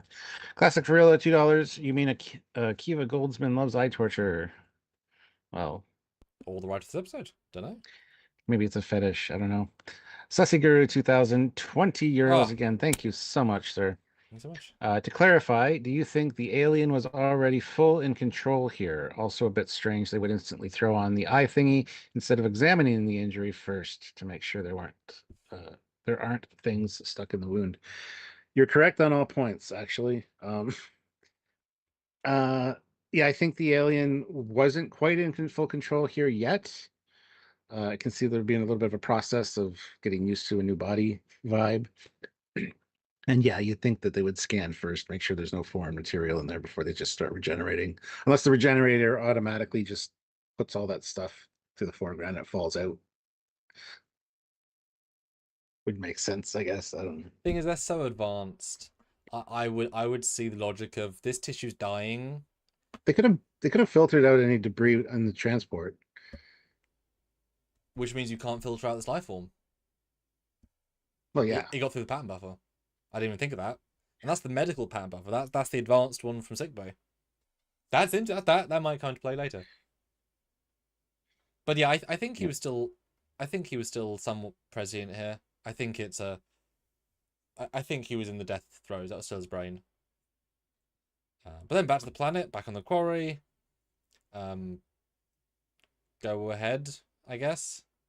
Was the conversation? There's thousands of names listed here. Some of them match names elsewhere that on different sites. That I caught second time because that could be anything. But yeah, like that's how many prisoners are here. Ooh, shit. Ouch. Yeah. And then Ortega says, I sent the camera through the doorway, and it's like, well, is that before or after? No answer, but that's okay. Wait, wouldn't that have seen them in the picture to follow the logic of the later scene? That's the same room out of phase. They would have seen the people. Well, if it's out of phase, well, yeah, that's a good point. Because I liked them being different rooms that look the same. I was fine with that. But that's a plot hole. There should be. I mean, you could argue that it was learning. It had to learn to see them. But That's the thing, because they say they step into the second room, and then later they're saying they never left the first room. yes, all three of them never left. The doorway just did this. Yeah. Don't know. But it should have seen all of them in this room. Yeah. Another plot hole, Stuart. Oops. But Alien Man freaks out. He says evil. He starts running for the door, and I love this. I love the quick scan, and then that was amazing. Yeah, tad brutal. Yep. Very Dalek-like, just like insta kill. And I guess he recognizes the creature in the statue, right? Like, either recognize the creature or recognizes the statue as being something forbidden or evil. Yeah. because I really like, you don't need to get freeze frame stuff in the episode, so I'm freeze framing, kind of like Casper, the friendly ghost in a shield of other things. So I wonder if that is a literal one of those creatures that they've kept in a more permanent out of phase state as a warning, Or maybe it's a guard, like somebody to communicate with if you have the right technology and the right reason for being there. Yeah. Crypt keeper. Because again, I'm kind of hoping we come back to this planet, and like you say, maybe they defrost him as he looks kind of frosty and he talks, and yeah, you could do some. This is a very intriguing episode. It's got some good layers to it that go beyond the content. Mm-hmm. But yeah, he does die, and he get a giant turn on sequence, and this is a big old space. It's woo. Did remind me kind of / a lot of the Discovery season 5 sort of infinite walkway stuff. Not in a bad way per se, but it did. Now you've done these big visuals, it wasn't quite as original. But speaking of original, though, I have a result on our poll, as we did move the needle just. So huzzah! Question was, what do you think of this episode? The winner by 1 percentage point. It was okay, truly just okay. 43%, and the other 42% loved it. So, okay, not quite the dislike-like ratio. only 5% did not like it. I normally get more than that, and 10% not my thing. So that does not speak to what I've heard people say. I thought it'd be more contrasting than that. What do you think about that? Oh, it matches pretty much what I was seeing last night. My first reaction. Like I said, a lot of people found it very mid. So that's, and a lot of people have been saying to me all day, it's one of the best episodes ever. But then we had somebody in our one Trekyards group chat who's like, I hated this episode. It's like, This season's so Jesus, bad. this season's awful. Yeah. I don't know. Yeah. We love you, 46, by the way. Yeah, we do. 46 likes though. 60 people here. Hit that like button. I want to get up to 50 at least. So if you haven't hit like yet, please do so. Keep super chatting in. We do, like Sam says, it interrupts us and it has us talk about the things you guys want to talk about. So and it helps us go, as you guys know. Faux show. That rhymed. Yeah, that was great. Thank you. Do you think this whole thing's a prison, or is it also like a facility and it happens to be a prison? Because it seems a bit odd. There's this much full space, and yet the prison is just slightly below the entrance.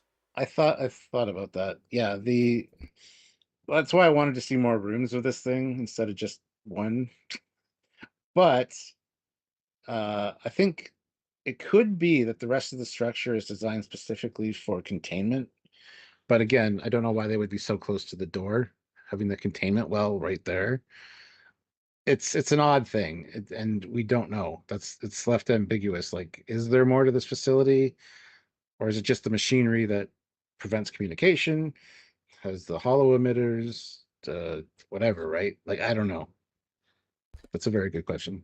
And that's one of the problems with like insane tech scale, because this is huge, and we know it's advanced because the way it's framed. So it's not like it has to be bulky, like in oh gosh, no, the Arnold Schwarzenegger film on Mars, which is called Total Recall, right? Like that giant scene at the end of the film, the pressing ice thing, is not because it's advanced, because it has to be that big to do the thing. It's basic tech. It works because it's not advanced, right? This feels very advanced. So, but that's the thing. I assume, and that's what the poll is, and you can say that poll in a second. I assume we're gonna come back, because there's no like downside of coming back. Nothing's sealed. Nothing's kill switch. Like, there's currently no reason they can't go back. So I assume we're gonna go back and go into it and find some tech, and I assume there's more to it because the way they've kind of framed it. Ryan K, assume it's a prison, of course. That's true. That is true. I mean, that very true. Yeah, 100%, 100%. But would you read out the poll, Stuart, please? And thank you, my good man, Stuart Foley the third. No, I'll read Ray Rix's super chat. £2. It's still smaller than the Discovery Turbo Lift. It is. And classic for real, $2. Yeah, that's crazy. Worst episode of Strange New Worlds. It's greater than the best episode of Discovery. Yes, you're absolutely correct. No, that time loop one where Burnham and Guy went through and we fought other Burnham. That was a really solid episode. Sure. That was a really good one. So I'm not gonna give you that. The poll is: are we going to see this planet again? Yes or no? Yep. But Hope not. Oh, hope not. Okay. Because if it's the Q homeworld, that's just stupid. Yeah. But Memory Alpha says so now. So. Yeah. Especially as now, why is it never mentioned? Because they know it's his homeworld. They know he's a corporeal life form. You'd think you put two and two together later, wouldn't you? But never mentioned again. Marcus P makes a good point. Yeah, it makes no sense to be a prison because basically anyone can enter and can leave again. Well, no, you have to have blood. So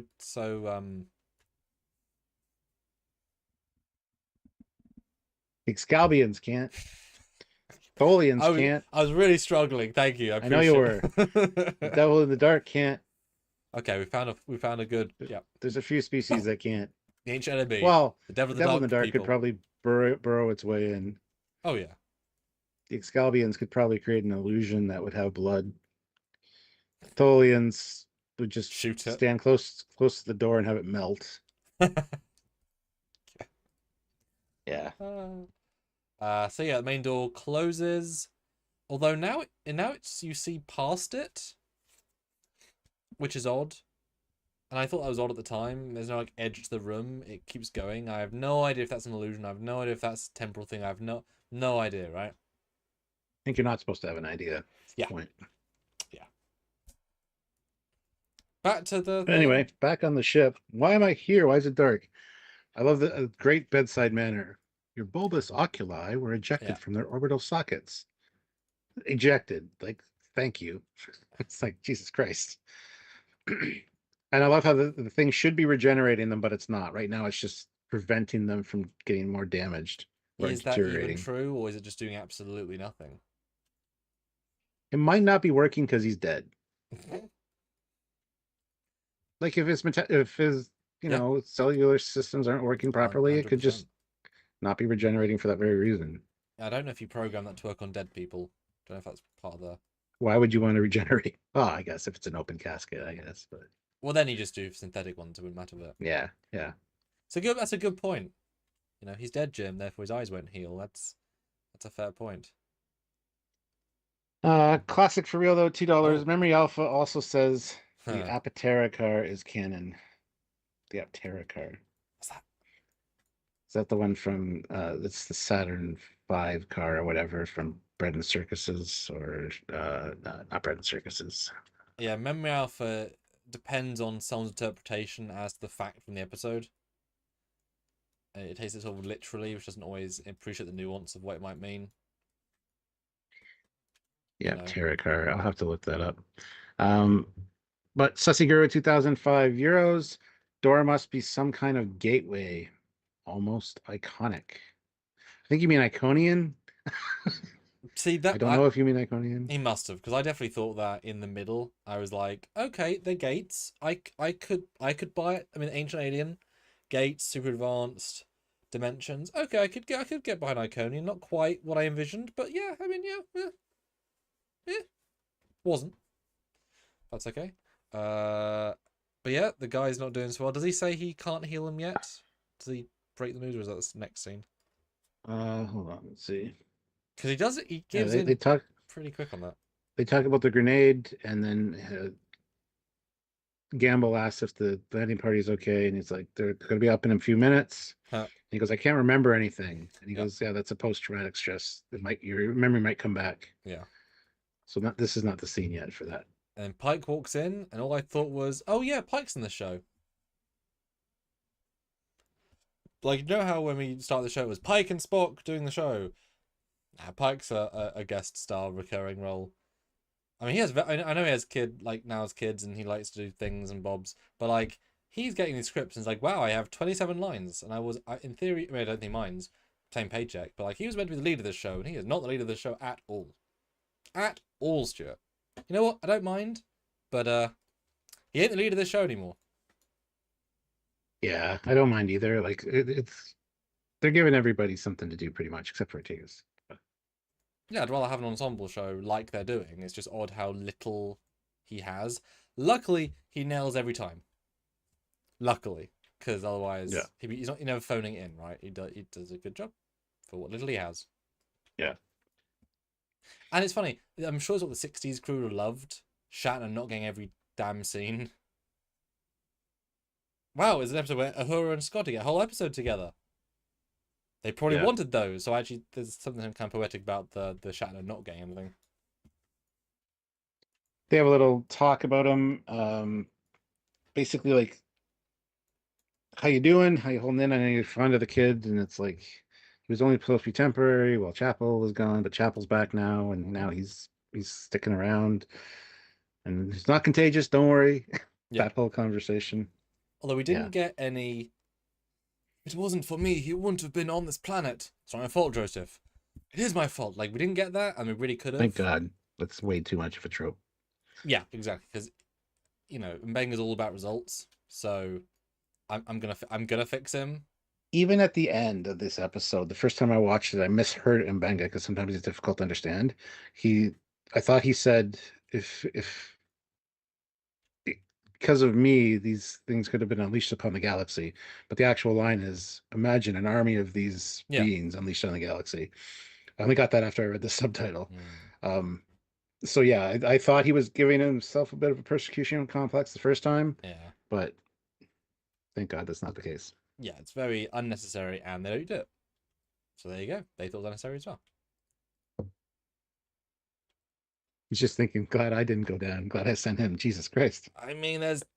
He wouldn't have picked up the goddamn orb, though. Let's be honest. I mean, no one else would have. Yeah.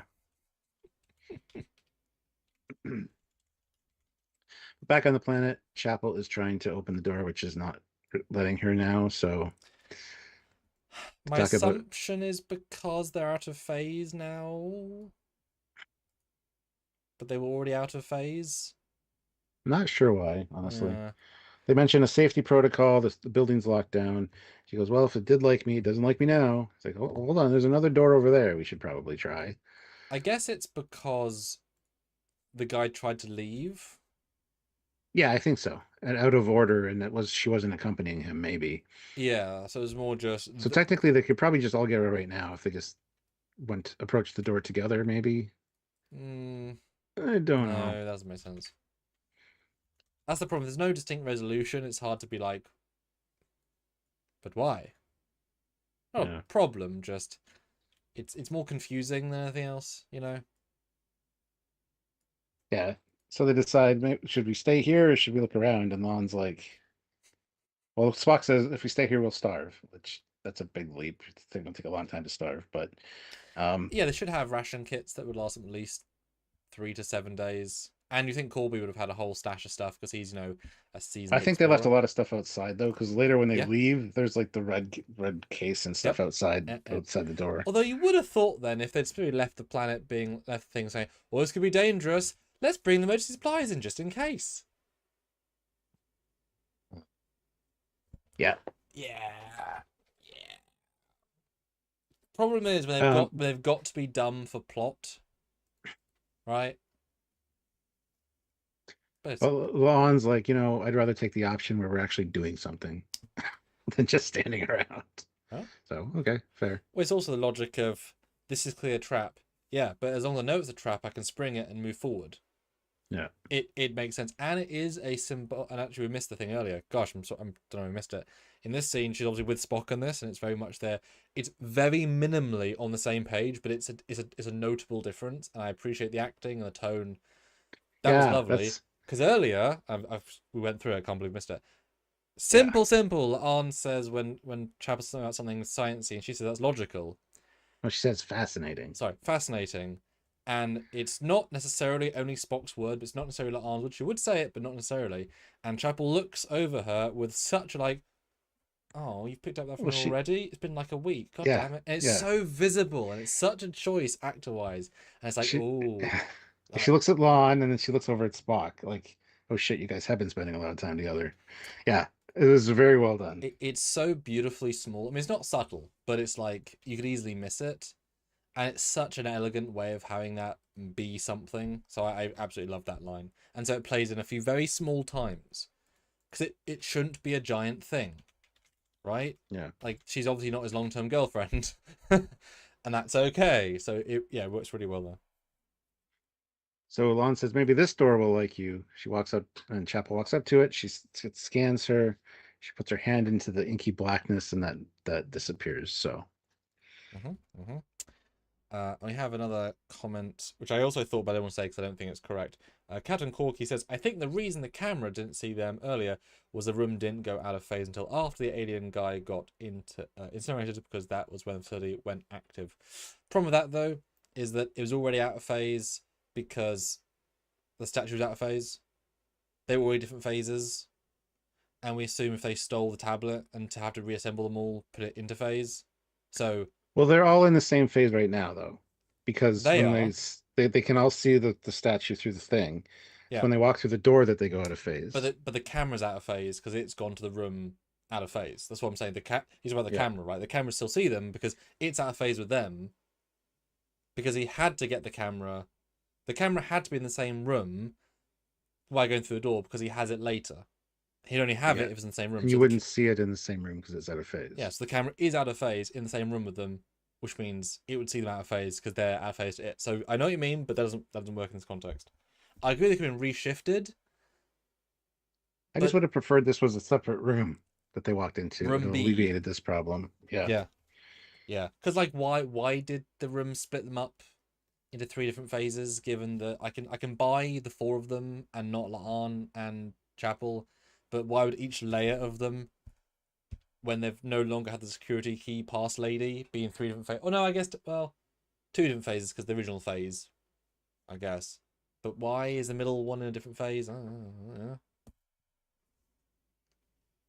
Yeah.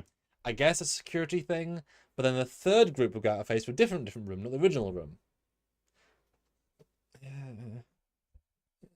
Right? Yeah. Yeah. But they turn on the second room, which is the first room, which also leads you to wonder if she can see inside the room with the statue, wouldn't that mean they can see them? Well, no, because they're looking into a room that's in a different phase. Exactly, but it's the same room. It's the same room, different phases.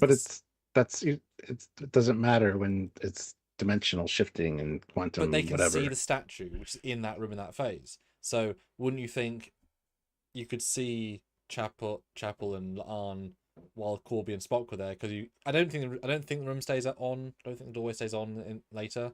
But you're seeing the same room in the same phase as the room is. No, no. it's just you're just looking into a different phase. It's fine. I think it's just not on later to explain that. But they go through, and I totally caught they weren't together. The way they framed that, I thought that was kind of obvious. I didn't think they'd backtrack to the same room because it's weird, but it's fine. And oh no, they're Yeah. alone. They're gone. Dun dun dun dun. Dun dun dun dun. But then they check comms, very smart thing. The comms preventing, or the building's preventing comms from leaving the building, but let's check comms anyway. And they can still communicate, which is great. That's interesting. They can see through the doorway, which shows a wonderful repeating whatever, but none of the Mm-hmm. other rooms have a statue. Mm-hmm. So they got to the only in-phase statue room. Mm-hmm. Interesting. It's a puzzle. It's a design that way. Sure. That's just interesting. It's not like variant phases. It's just, and none of them, of course, have Corby and whatever.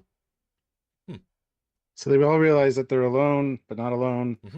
And so investigate your rooms. We'll get back in comms in 10 minutes. Why? Just leave the fucking communicator open and investigate while you're talking, because if something happens, like an explosion or disintegration, More grenades. you want to hear that in real time, unless because Uhura and Beto or whatever his name is could be disintegrated instantly. 10 minutes later, you're like, so guys, how's it going? Hello? Hello? Like, you'd want to be aware. Just keep your communications open. That bothered me. It's like, why? Saving power, are we? Because the communicators only have a half-hour lifespan? Like, Jesus Christ. Sorry, that bugged me. We all have things, Stuart. We all have things. I support you as you support me sometimes. Perfect. And I really gotta say, I just when all this stuff happens, the LED wall integration was wonderful. Like, because they're repeating the same room, they're repeating the environment. It's all live. Really good here. Like, it looks absolutely fantastic. Just whatever they framed, yeah, it's really, really good.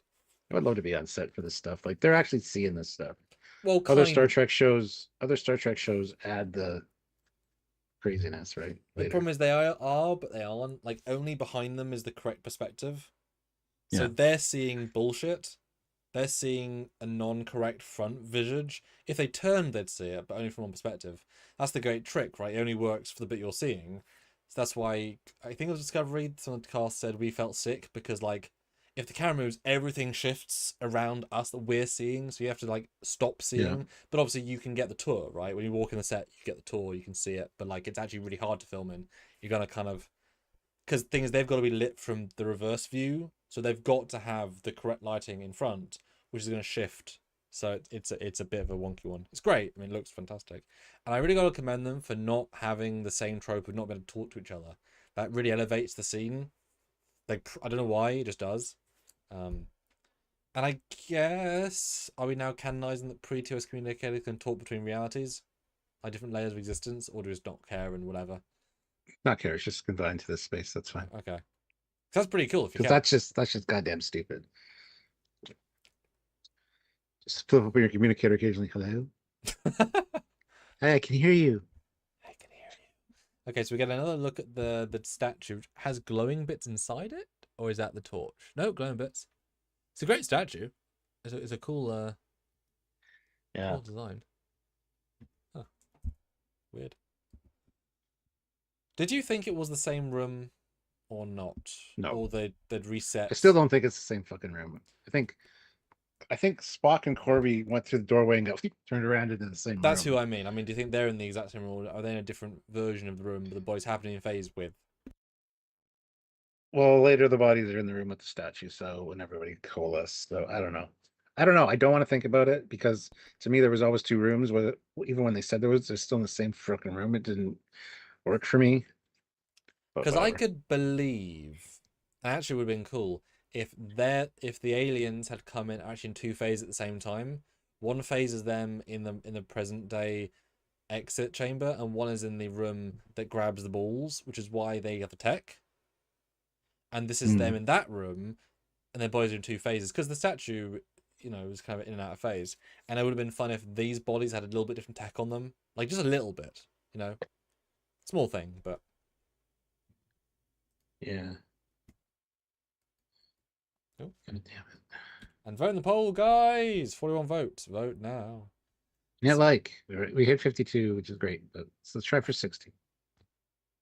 Then go Back aboard the Enterprise. Yep. For some reason, he checks his fingers. I don't know if it's like he's losing blood in his fingers because the circulation's not right. I don't really get that sense, but I took it as a grenade would blow his fingers, like there'd be residue. But actually, now looking at the stills, it's like rigor mortis. They're getting black from lack of blood, so that I buy. But that's not remotely clear for sure. And it wouldn't be that quick either, surely. Like he's surprised. He's surprised when Gamble says that tickles. He's like, "Oh, you're awake. Yep. So you're not dying." Well, I took it as the entity's choosing when to be there, like a little bit, like it's triggering. He wants the interaction, yeah. And this is when I'm quite impressed because when he removes the glasses, it's one and only time there's interaction. That's obviously CG, and they're really doing a good job at like lighting into a CG space that's going over him, and you can see the proper gruesomeness of it. Because everything else is either an effect. That's obviously full CG. Really great interaction. It's horrible. Good job. He goes away to get his scanner and he sits up, looks over at him kind of menacingly, and then like back. And this is where we get the whole, we need to do more tests. I don't want to tell you that you're dead, but your brain's dead. I'm going to tell you anyway. All neural activity shut down. In fairness, I would not believe he's dead more than I would believe that the scanners aren't working. Do you know what I mean? The logic of him being dead is less real than the stuff not working, or like this interference. Like jump into he must be living dead. So at least he tried scanning twice, but so we got another zombie episode is what you're saying. God damn it. Yep. I mean, it kind of is. He's more of a par wraith zombie, anything. But I mean, I sort of commend him for telling him the truth because he's a medical too. You know, there tends to be a classic thing in these shows where like they can sense the slight bit of bullshit, and they would like to start medicalizing themselves because they know some stuff. So that all works well here. And he starts freaking out. I'm not dead. I'm not dead. And it's like, it's going to sedate you.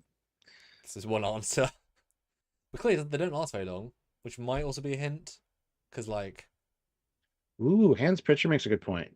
Phase shifted brain pattern. Could it be his active brain patterns in another phase? Which is the aliens phase. Yeah. Yeah? No, that's great. Weird. Everything's weird in that. Well, it would also explain why he went through the force field. I thought it was some sort of like special magic, but yeah, if his body's now out of phase at will, then that would be, then he would just need to dephase this bit and then rephase his hand to throttle the guy. Maybe, yeah, that's interesting. See, if you science the bullshit, right? Then you get this. I was a bit confused about. They suddenly have Chinese. Never explained either. Yeah. There's an Earth language. It's Chinese. Here stands the beholder, century of eternal bridges. That's it. No explanation to why there's Chinese, because Earth is like thousands of light years away, probably. Yeah, better be. So I wish that would have been explained. I don't know if there was a scene or original script draft that had an explanation. I I mean, would think so. it made me think of the TNG one where the progenitors are in it and they have like their writings exist everywhere. So I mean, my assumption is that they're saying that this race was on Earth at the earliest era of Chinese to get the language to talk to them. But I'm pretty sure this perfect little line strokes have changed in the last 10,000 years because all of it does. So I would have been fine if Lance said, it's a super ancient dialect I can't read. Or I guess, whatever. But the fact they don't register as this set implies it's modern day Chinese, which is like, oh shit, they went to modern day Earth. No explanation given. So Or just don't. they are the Chinese and they seeded Chinese people on Earth. Fucking Chinese. I love Chinese food. It's weird. It's unnecessary, this bit. And also, it's in a tech panel, right? Like, is that a computer readout? Or is that a computer... Or is that part of the monument? There's no answers, man. We got 20 minutes to wrap this up. What do you guys think? Yeah, let us know. The Chinese thing bothered me. I was going to bring that up for sure. But yeah, explanations are good. I'm just saying. And boy, Leon's reaction's so dumb. This thing's alive. It's not attacked us in the last 10 minutes. I'm going to point a phaser at it. And it looks silly. Sorry. Christine, I know we talked about phasers in your interview. She's like, Yeah. at least she's scanning. Yeah. On a quantum level, particles that makes up this beholder are in constant flux. Okay, cool. But it GNDNs. Yeah. Both here and not is the answer. It's like, oh, thanks. That's very helpful. I wish it moved or something. Like as they're leaving the room, it goes like, something. Because it's such an interesting idea. I mean, we don't need every answer, but like, in theory, it's a big thing. Yeah. Okay, the next scene, they look at the doorway. It's not white.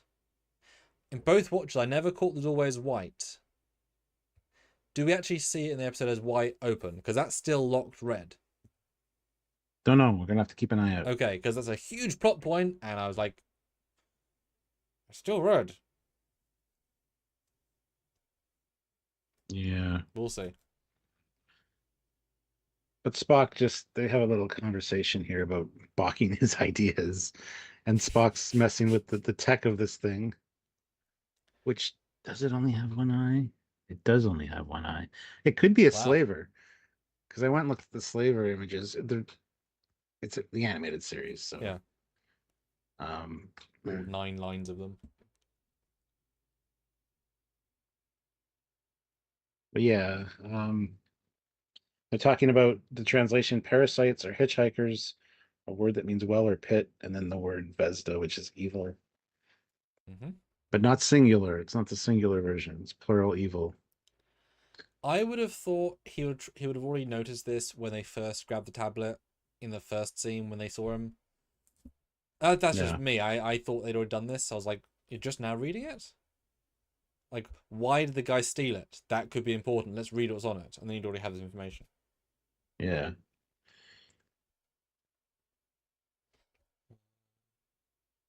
Needs so much China. Yes. That is true. But love the Spock just looking through this thing, looks down the pit, says there's thousands of these things here. Thank God this tech works for potentially thousands of years and has an energy source. And no on button. Right. Just hold it. It's really good tech. Yes. And why is the prison underneath the main control console?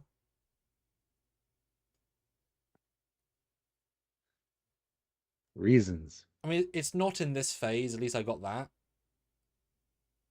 But then Spock sees it, which means it is in phase, or is it not? Because it's not there after,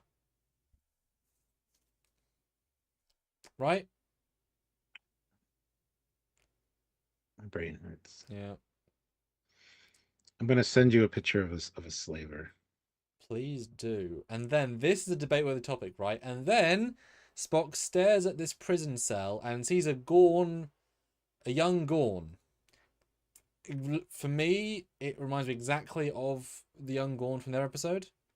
Is that a young Well, Gorn? And if so, are they well, Gorn? Because if you watched the last time on, they showed they showed the mind meld in that exact like yeah, scene.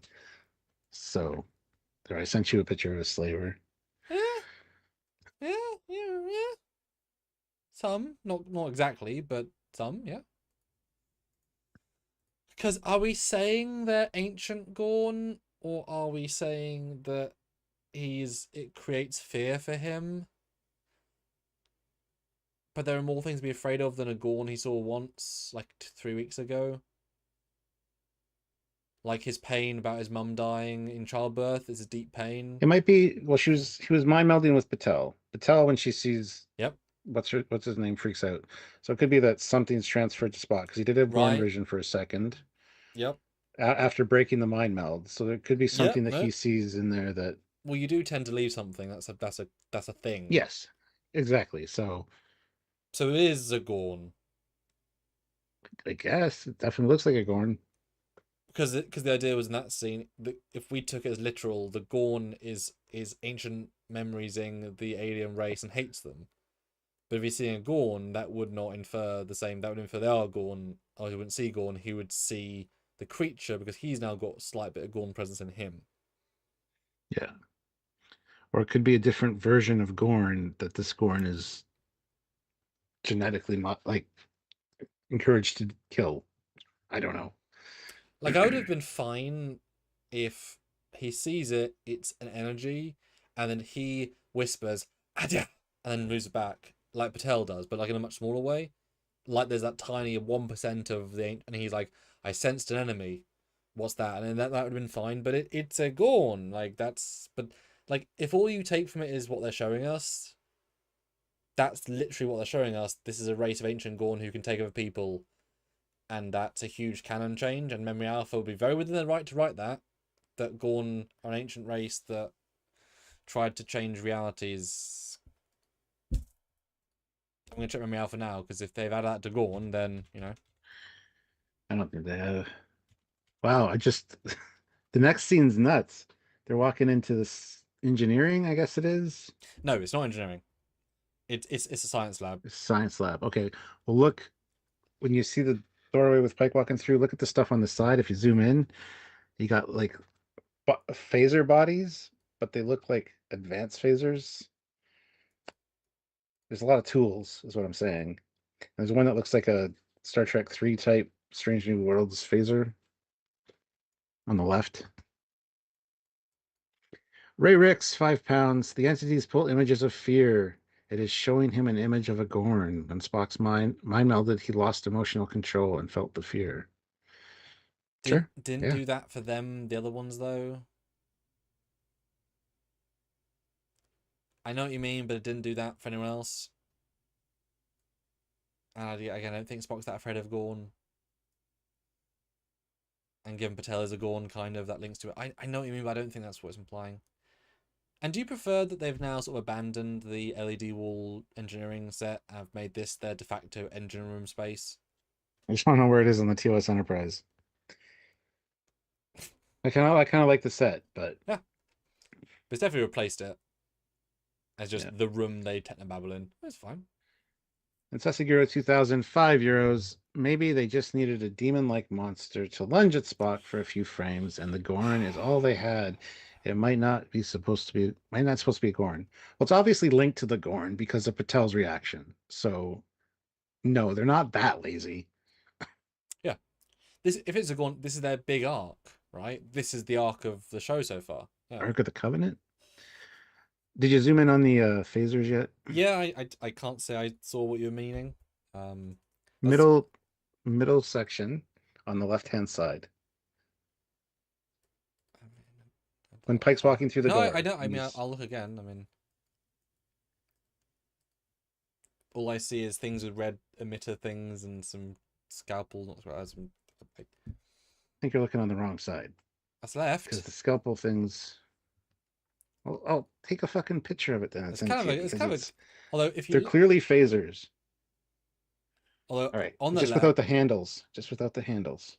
on the frame, if you look at the live, there is cage computer displays that go in the chairs. Yeah, the goosenecks. Yeah. Yeah, it's a gooseneck. That's great. Well, look on Facebook. I just sent you what I'm looking Okay. at, and it's definitely a phaser body without a handle. Okay. A TOS phaser? No, more like a Star Trek 3 phaser, like a more advanced phaser. Maybe something they're working on in engineering. I don't know. I just thought it was fun to see that.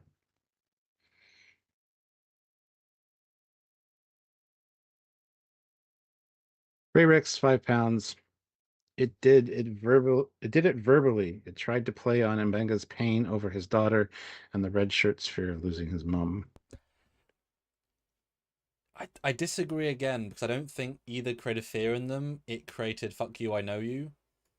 Because Mbenga wasn't fear. He had no fear. He was confused. There's no fear in his expression, and he wouldn't be fearful of his. And then the engineer, yeah, none of that was fear. I know again. I know what you mean, but I disagree with the none of that was fear.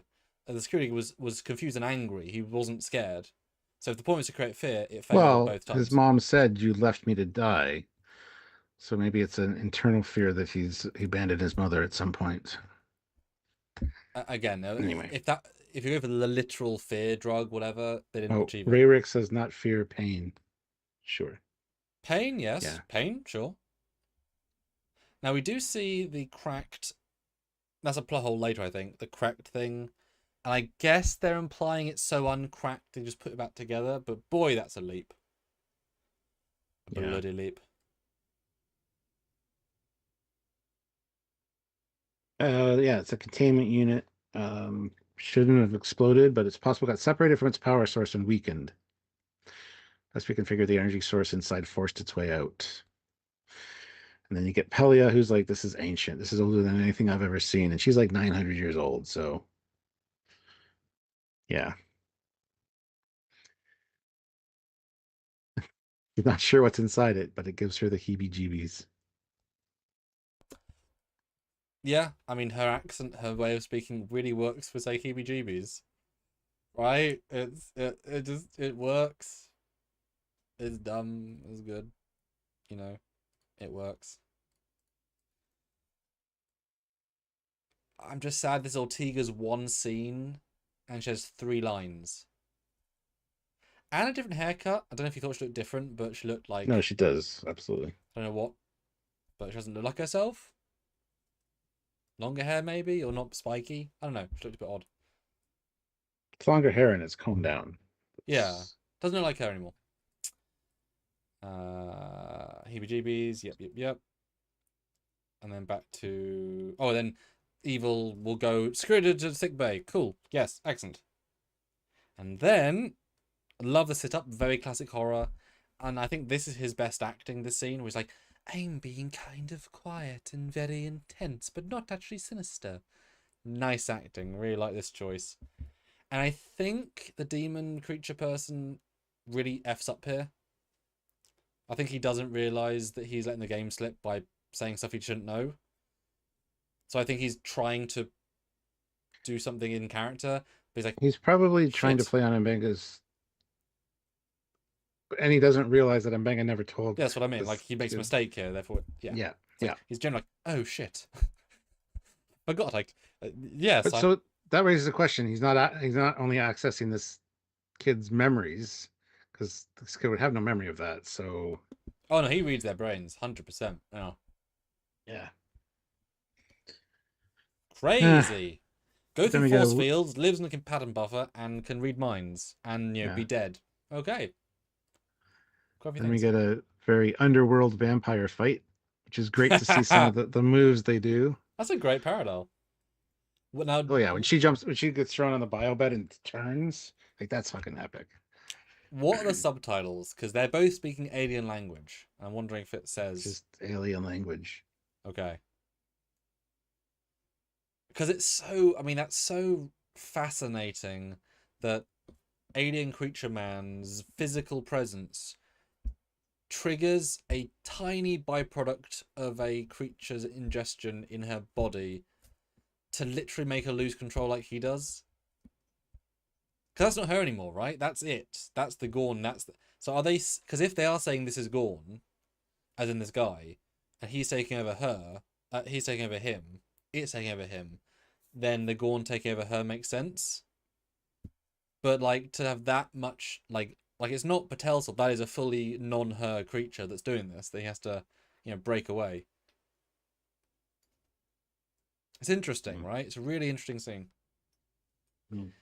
I don't think they're implying they're super strong based on the fight. I think they're limited by the bodies, because there's no, like, amazing move they do except for general throw, but that you could throw her. He's not very tall, right? Yeah. You could throw me if you wanted to, right? Yeah. Sure. Yeah, I think they're not overpowered, they're just fighting. It's a good fight. He legs But it, then... they run after him. She has a great hair turn. Hair turn. I think it's just fantastic. Yeah, very animalistic. Yeah, it's great. And she goes night night. And she gets sedated. And we get the red shirt situation. Yeah. And probably dead blue guy. Yeah, definitely dead blue guy.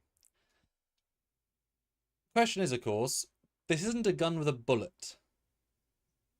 If you phaser him, like, he's gone, and you could you not wide beam phaser the whole room, and they're both down, right? Yes. Okay.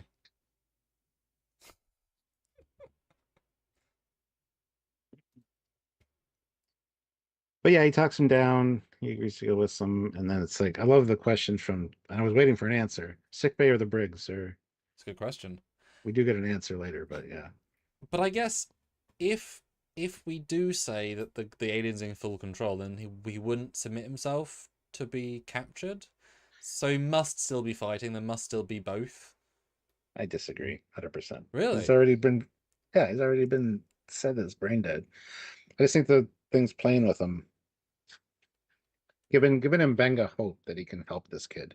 That's what I think. Because he could have shot Mbenga and the guard in the scene and moved on. Yep. Okay, you think? I don't know. I can see both ways. I can see the kid fighting or not. But I mean, this show does do both sides, right? It's an interpretation. Back to the room. I was so glad we didn't get like a kiss in the scene. For a second, I thought he might be like, wrong time. Sorry, I thought it was a moment. Well, there wasn't. Luckily not, right? We might die. I don't want to die a lip virgin. Shit. I never kissed Ensign before. But it's like, you know what I mean? It's like so close to that, but it's not. I'm glad I didn't, because it's a fine scene about that. This is where they put together that the camera can see everybody in the room together. And it is one room because all the pieces are there. The body, the statue, and both of them. Weird. Spock realizes he has a cut on his hand. Doesn't know how he got it. Yep. We still don't know how he got it either. Or why he got it. We still, even after we find out, we don't know why he got it. Yep.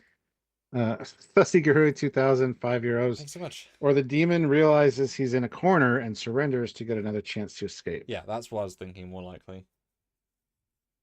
Especially if he knows he can walk through stuff. You know, as in full speed. We hear about multi-layered dimensional space. They're all in the same room. Different planes of existence, though. Good concept. I liked it. I was interested in that.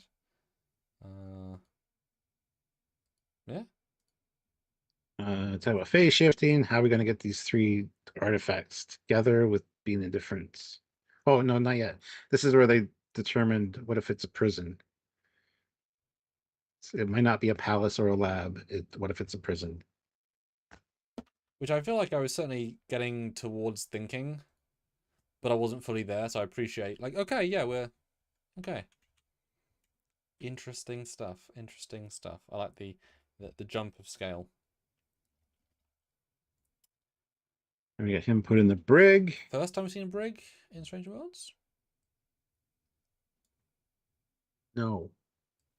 We've seen this exact brig before. I think Uno was in it. Yeah. And Ghosts of Illyria. Yep, you're right. But great acting. I mean, he's clearly Demon Spawn. Good acting. He's a good cast for Demon Spawn. Good job, sir. Good job. Yeah.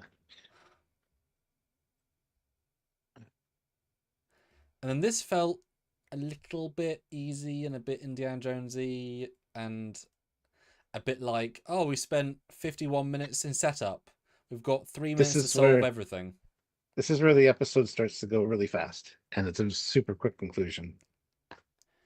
Yeah, because I don't know why the thing would rephase into all three. I don't know why did they get it off that. Plus, Ahura didn't even put it in the thing. She put it on the where the hourglass showed up. Which there's no reason to think that would be trans-dimensional at all. No. Like none.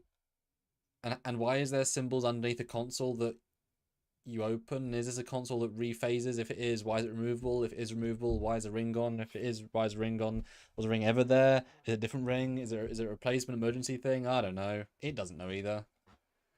It's a key to the console, so I don't have a problem with the tablet going on. But yeah, the coincidence of them having all like everything they needed was a bit much. Like it works fine from a to B to C perspective thing, but not from like a. But why is there things? Also, I'm just seeing, Chapel's got a ring on her finger, like a. She always does. Well, it's not a ring; it's a tattoo ring. Yeah, she's always got it. I guess it was the actress has that, not the character. Like, yes. Huh. I mean, yeah, it's been there since season 1. I've noticed it quite a few times. Cool. But when they get back together, Spock realizes he doesn't have a cut, and he says, "Curiouser and curiouser."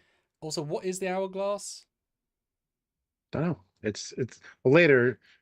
She tells Corby not to take it because it's the only thing keeping them together in the same plane of existence. Like, yeah. But it appears out of nowhere. I guess it was in a third room, fourth room. It's there the whole time. They just couldn't see it. Well, yeah. Yeah, the cut's not there. Good stuff. Oh, yeah. So we see the door. Never once was it white. It's back to... It was a slightly softer orange, but it was never once white. You lied to us, show. It was never white. Nope. Perfect. Then we get Patel saying, "I don't know what it was, but as soon as I see him, I snapped. It's like an ancient memory or something." She's like, what did she say exactly? Hold on. It's a good scene. She's good in it. Yeah, just overwhelming desire to kill. No, to exterminate him. Yeah.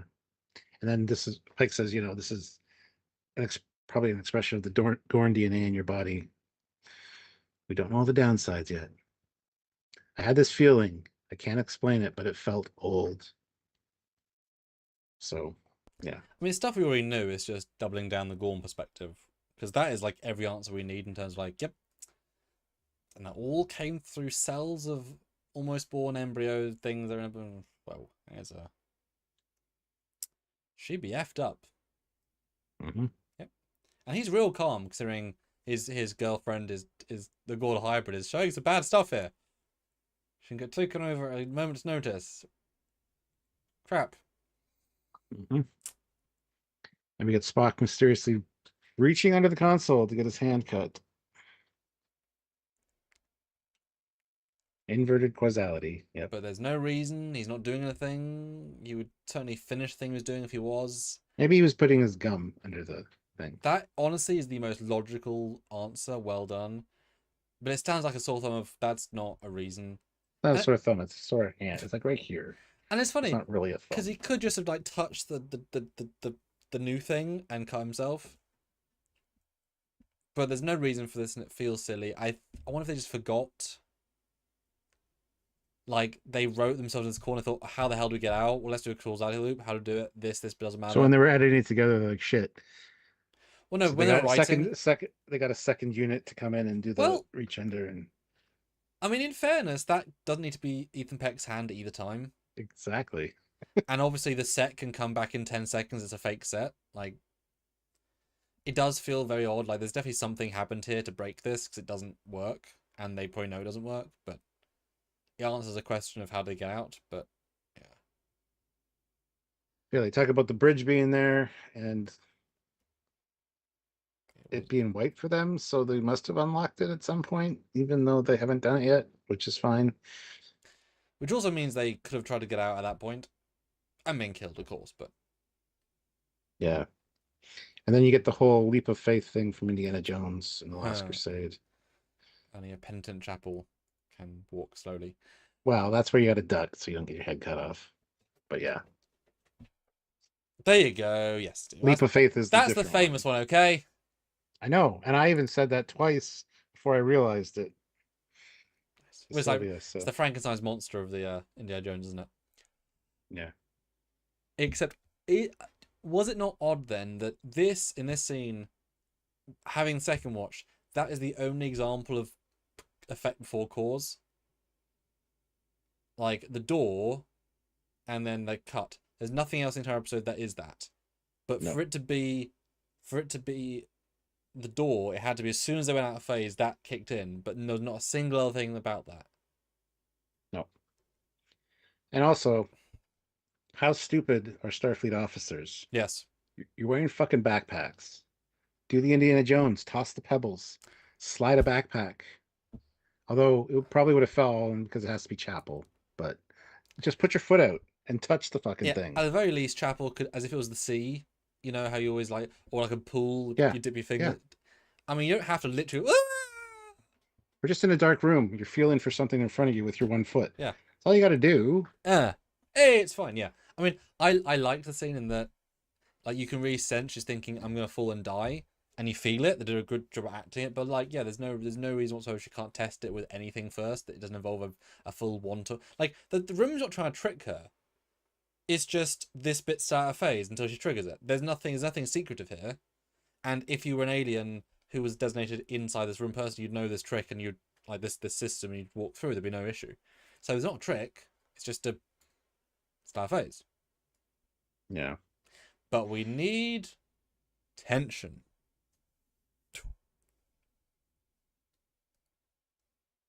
Speaking of tension, we're back on the ship. We get him kill this poor security guard. Security man. Hello. Guard. Your mom, Jara. Who told you that? Yeah. Why'd you say that name? Is your mom's name Jara too? Oh, that's good. I've done it. That's great. But I do like the dimensional idea of him being able to go through the force field because he's phase shifting. I mean, he'd have to have some sort of phase logic to be the alien. That whole point of that setup. But I was fine with the episode with him being a continuing character. That already was enough for me. But as soon as he goes through, I'm like, oh, we've upped the game again, like another raise, right? Because now he becomes unstoppable, give or take. Like, I even thought that was implying white weapons wouldn't hurt him. I mean, it's a slightly different situation, of course, but like, because the force field's in theory like hurting his body, so that would be a phaser blast. But yeah, I was really impressed by that. I was like, oh, we're doing this, and breaks the guy's neck, and yeah, double. I mean, we don't really lose people in Stranger Worlds. He's killed at least one person, if not two, if not more. Maybe anybody can go through the force field. It just causes extremely intense pain, so no one does it. Sure, yeah. But if he's dead and he's in control of this other body, who gives a shit? Well, right? Data does that once. No, Stargate. I think it's done a few times. Stargate did that. Yeah. I don't understand though why the ship goes to red alert when he after picks up the gun and walks away. I think it probably detected that the force field did a thing, and so it's just alerting for the brig. If only that was a thing in TOS, right? Instant escape causes instant red alert. Very, very useful. And I was very genuinely annoyed by the fact that he pulls the gun out of the holster and he goes. It's not got an auto activation thing out the holster. That's a bad safety protocol. You should up it then turn it on. That's that. Otherwise, than anyone grabbing your gun from any holster, it's on. It's like no. Sound effect department, chill the fuck out. Maybe he just knows how to activate it, so he pulled it out and activated it. As he's doing it, he'd have to. No, good logic, but no, that's not how he frames that. So back on Yes. the planet, Mhm. they're like, no way I'm doing that. It's like the other option is to remain here and starve. And Lon's like, that's a sound tactical argument. She's siding with Spock again, but it's fair, you know. Yeah. And this is where Corby's like, don't do it, Christine. And Spock's talking to her, trust is a two-way street. You already said that to me. This is, in fact, a very scientific matter. Trust me, Christine. I appreciate that they don't play it as Corby's generally pissed that she picked him over him. They could have gone immature with it, and it's enough to be like, damn, but he's also a science man, and you're also not quite that. So I liked the way they handled it. It was enough to show the intent, but it didn't have to follow through on being unnecessarily dramatic. Yeah. Because she's also known Spock for like 2.5 years. She's known Corby for 6 months, right? Like, she's going to trust his science more than Corby in this one regard. Corby's a little bit of a loose cannon. He was going to just slice his hand to put blood on the thing. And she's like, whoa. Let's choose some less dramatic option. So, yeah, Spock's very measured. So I'd listen to him first. He's measured for a man. Dun, dun, dun. Sassy Guru 2000, Ooh. €5. Or the system realize his life sign is outside the cell. Again, maybe. Other Trek shows would do that. I would like to think that was it, but... And also, what life sign? He's dead. Well, yeah, that's true. Because if you can scan for him, there's things, right? They don't answer questions here. I just thought it was weird timing. You didn't need him to do that, because in theory, if that was the case, security would be there in the seconds and shoot him. Yeah. Seconds, because it's just like, there'd be other guards in the room. Like, I didn't need the red alert. It was an odd thing to have. But yeah, I like the tension. I like Arn saying, I will sacrifice with you, because that means she'll die too. Unnecessary beyond belief, but boom, yeah. Nicely played. And I love how Arn is so chill and Chapel's appropriately scared, but Lana is so wonderfully measured. There's something behind the eyes. It's not dead, but she's like, I've decided. I'm done. I'm good. If I die, I'm good. I've done this, right? It's such a nice bit of acting. So he's just walking forward in a set, but like I felt it. It was a good job. Good job. And then they just easily get outside and it's like, hey, we're alive. Why is it let them leave now?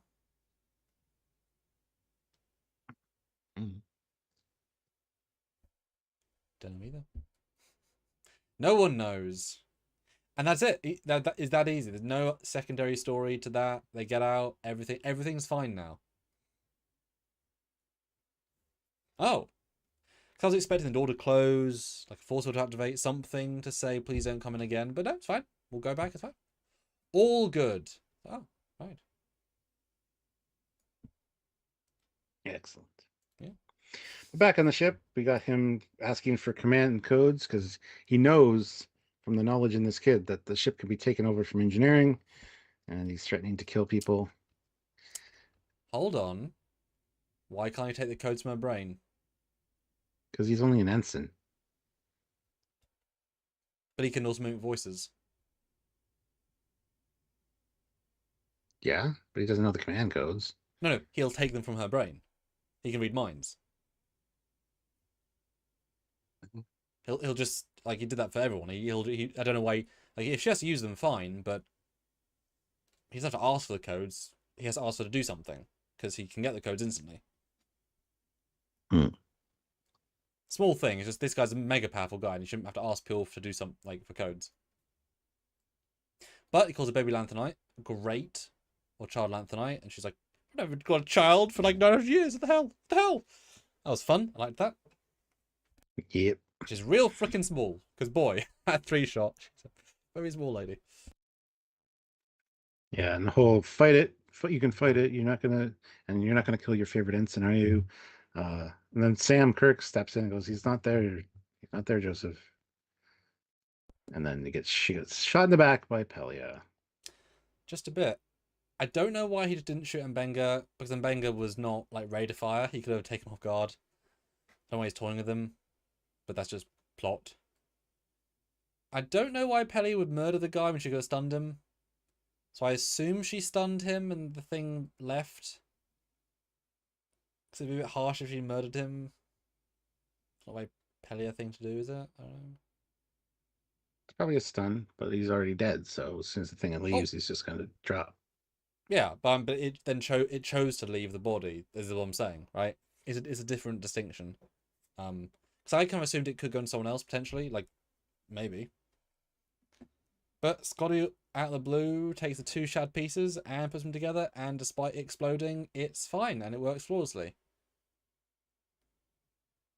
And he chucks it up in the air and beams it. Where'd you beam it to?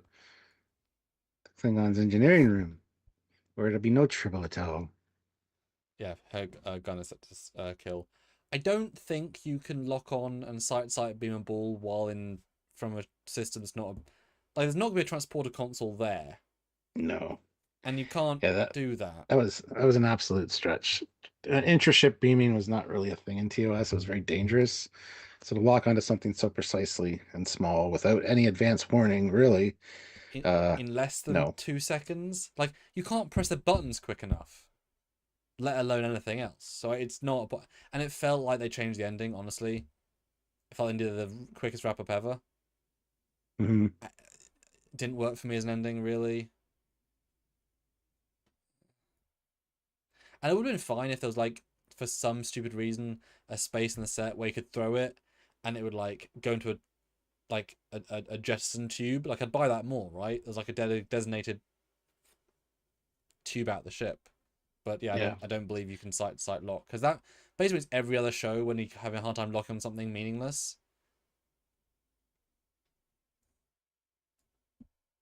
They don't care.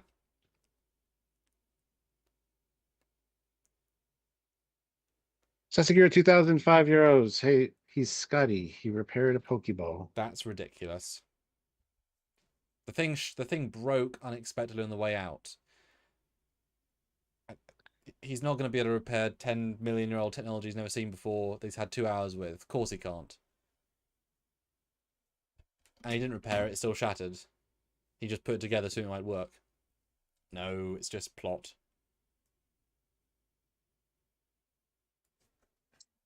Ah, stuff on the screen.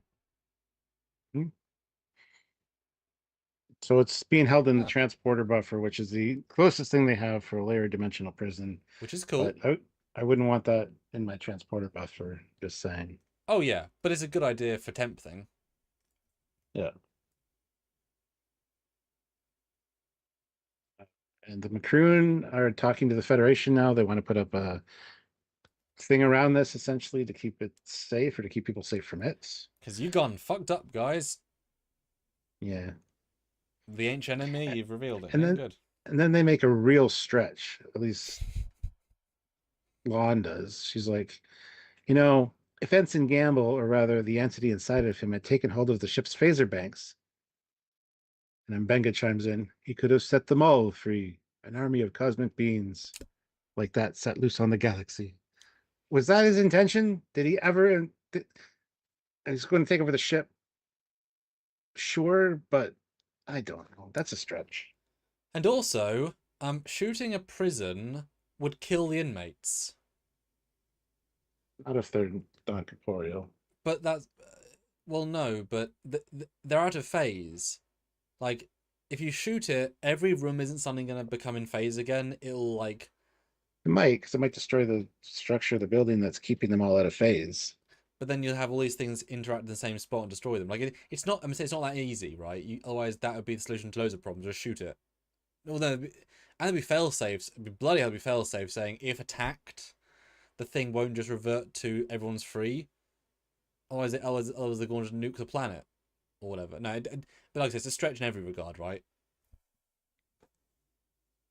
Yeah. Yeah, it doesn't really flow. It's a great visual. And suddenly just like all these beings come out. But also they're sublight beings, so they can't get anywhere close quickly. I guess they inhabit aliens the planet, but yeah, real. And boy, I mean, they're telling the audience this is a really bad threat, and you know, the next big threat. Oh dear, bad times. Pelia goes into it. Real bad times, really bad times, and then my only laugh of the episode. Should I do it again? Yeah, do you need one for the camera? Genuine laugh out loud moment. Absolutely fantastic joke. Yeah. And that's it. Well, then we have Mbenga doing something. Oh yeah, then he's calling the mum. Yeah. Nice touch, I'll be honest. And then the Glitch into green, and obviously green is Gorn in terms of like, and I'm bet it'd be easy to work out if you backtrack to like previous Gorn episode if that was the text language, so you could probably work that out very very easily if he's a Gorn creature, because it's clear. I don't care about doing that necessarily, but turns out Pan Buffer ain't strong enough to hold it. I'm assuming the logic will be that the ball wasn't fixed, because of course it wasn't. It was just like it seeped him out, and therefore he's the Pan Buffer, which I'm fine with. That as a better explanation. But yeah, I'd like them to reconstitute it sometime and just have the ball like yeah, when it comes out of the transit. It's like, oh shit. Which is great. I mean, it's a really interesting idea to seep into Pan Buffer. Kind of means we might get another version of Zora from Discovery, Evil Zora, sentient AI that went to the ship. Not identical, but like it. And I'd be fine if this thing kind of M5s at one point just shoots some of the fleet. Sorry guys, we've got an ancient Gorn alien race. Q being maybe possibly, who the hell knows. We'll see you next time on Stranger World season 6. Oh wait. And why is it called Venzada? Where did that come from? Because they started saying it right at the end. I'm like, where did that come from? I don't know. I don't know where that came from either. So I'd written that down thinking that was the planet name at one point, and then I'm like, no, the planet name is Vadia 9. Yeah. Yeah, I don't know. Do you know where that came from, guys? Because they named it. I am wondering, so I was in the chat earlier, if they deleted scenes this week that kind of helped bridge this gap and they had to do it slower. Or they had to cut it out. Because it is a bit of a slow episode, so I can see why maybe it was like an hour 10. I was like, this is too slow. But some of these things, like, where does this come from? I don't know. Yeah. All right, that's it. It's time to score it. So super chat in with your scores out of 10. At least 5. Or super chat scores would be fantastic. Yeah, we're gonna end this poll before we do anything else. Are we going to see this planet again? Yes, wins with 58%. Dun dun dun. Okay, there you go. All right, so super chat in your scores or throw them in the regular chat, and we'll give our closeouts here. So Stuart, what did you think of season 5 episode 5, and how do you feel after our in-depth review where we found some things? Talk to me, Stuart.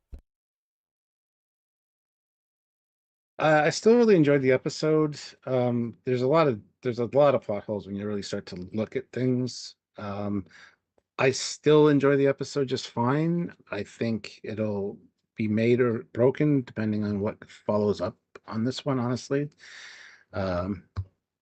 Love seeing everybody have something to do, even if it was small. So that was good. Having Pelia have a big part was good. And Bango was good. Like, he didn't overreact to the kid's death. He wasn't like heartbroken and shattered. He's just kind of cool with it at the end. That's great. Hated seeing that Gamble died. I really liked the kid. A lot of good little subtle moments between Spock, Lawan, Chapel, whatever. That relationship stuff was good. They didn't drill down on the Uhura and Beto relationship really. Like, you can see that they're, flirting with each other, but it could have been a lot more in here, and I'm glad it wasn't. So that's a good thing. I think the prison was interesting and cool looking, except for just it was always so dark and dreary. I get it's inside of a temple, that's fine, but I wish the planet wasn't so blah. There's just not a lot of interesting things to look at. The statue was pretty cool. I wish we would have seen more of that. Wish there would have been more rooms. I wish that a few things would have been different in that regard. And more explanations given for some certain things, which I'm sure we'll get at some point. But anyway, so overall, I think it does hold up to multiple viewings, and you notice a lot more, whether it be the subtleties of some of the acting or just problems. But I just think it was a rather easy wrap up and quick wrap up at the end, which is typical of a lot of Star Trek episodes that we've reviewed before. So, not really a big thing, but it is to be continued essentially with this thing in the computer system. So, yeah. As for scoring, personal enjoyment, I'll probably give this a 7.2. For all of Strange New Worlds, it's close to there as well. Maybe 7.4. Because it's still good. It's a higher mid for me. It's higher mid, so By that metric, is your third favorite of the season so far. sure. Sure. But Stuart, we got some super chats, and we had 2 more to get to a goal. So, but yeah, read them out. Stuart, Ray what Ricks, £2, 8 out of 10. Okay. Sussy Guru, €5. Wasn't that the word for evil from the tablet? Oh, yes, it was. You're right. Fenza, yeah. So just they're named evil now. Bit harsh, gonna be honest. And Sussy Guru, again with €5. I'm giving it an 8.2 out of 10. Well, there you go. Nice. So Sam, what about you? Oh, What do you hello. think about what do you think on your second rewatch? And now that we've discussed it, do you like it better or worse? Well, I like the conversation. We found lots of things. It definitely feels like they cut stuff out, and therefore they're not plot holes in the conventional sense. They're things they probably had a reason to explain for, but something happened because they felt they could easily fix one line. It's very similar in both watches, despite having a mystery plot, which is quite odd. The acting is, for the most part, really good, with some very, very nice little moments. It's Strange New World. I don't like a Trekyardian connection. As we said, we sort of managed to ignore that throughout the review, except at the start, which is, oh dear. We'll see what happens, factors in. Because now if you Google Memory Alpha, it's the Q homeworld, therefore there's a Q tech. That's a Q statue. That's a Q room.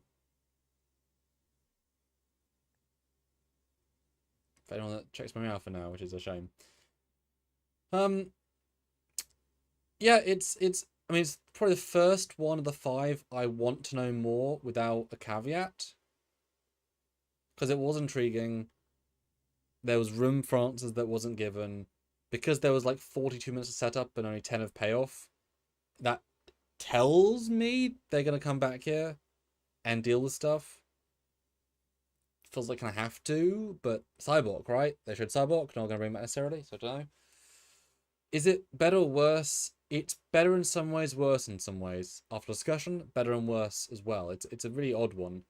Not because it's bad per se, but definitely little problems and little plot things that, again, they might have had answers in the script room, but as the episode presents it, they are plot holes.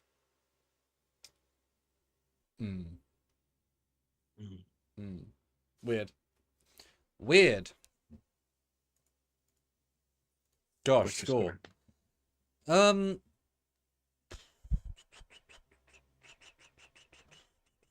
I think it takes some chances. And I like it for that, even if some don't fully pay off. I do like the cube one room gimmick. I do like the pyramid, the Ghost of Mars, so I like the 2 gimmicks it gives me. So I'm gonna say enjoyment.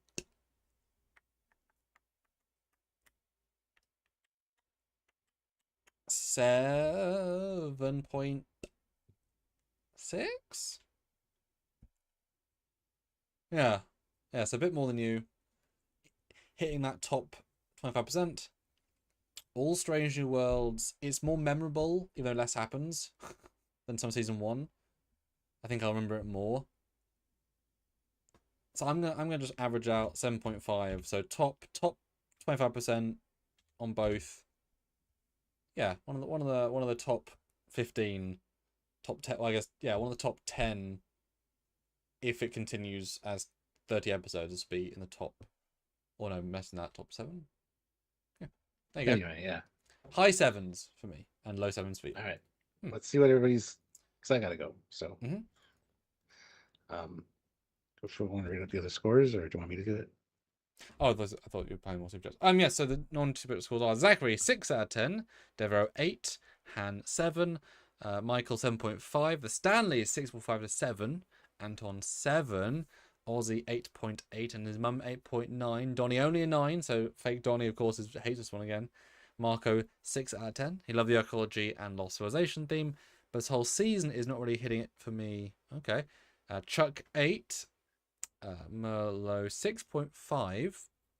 He's just joined, so hi, welcome. Enjoy it when you're backwards. Canon Corgi 8. Joseph 7.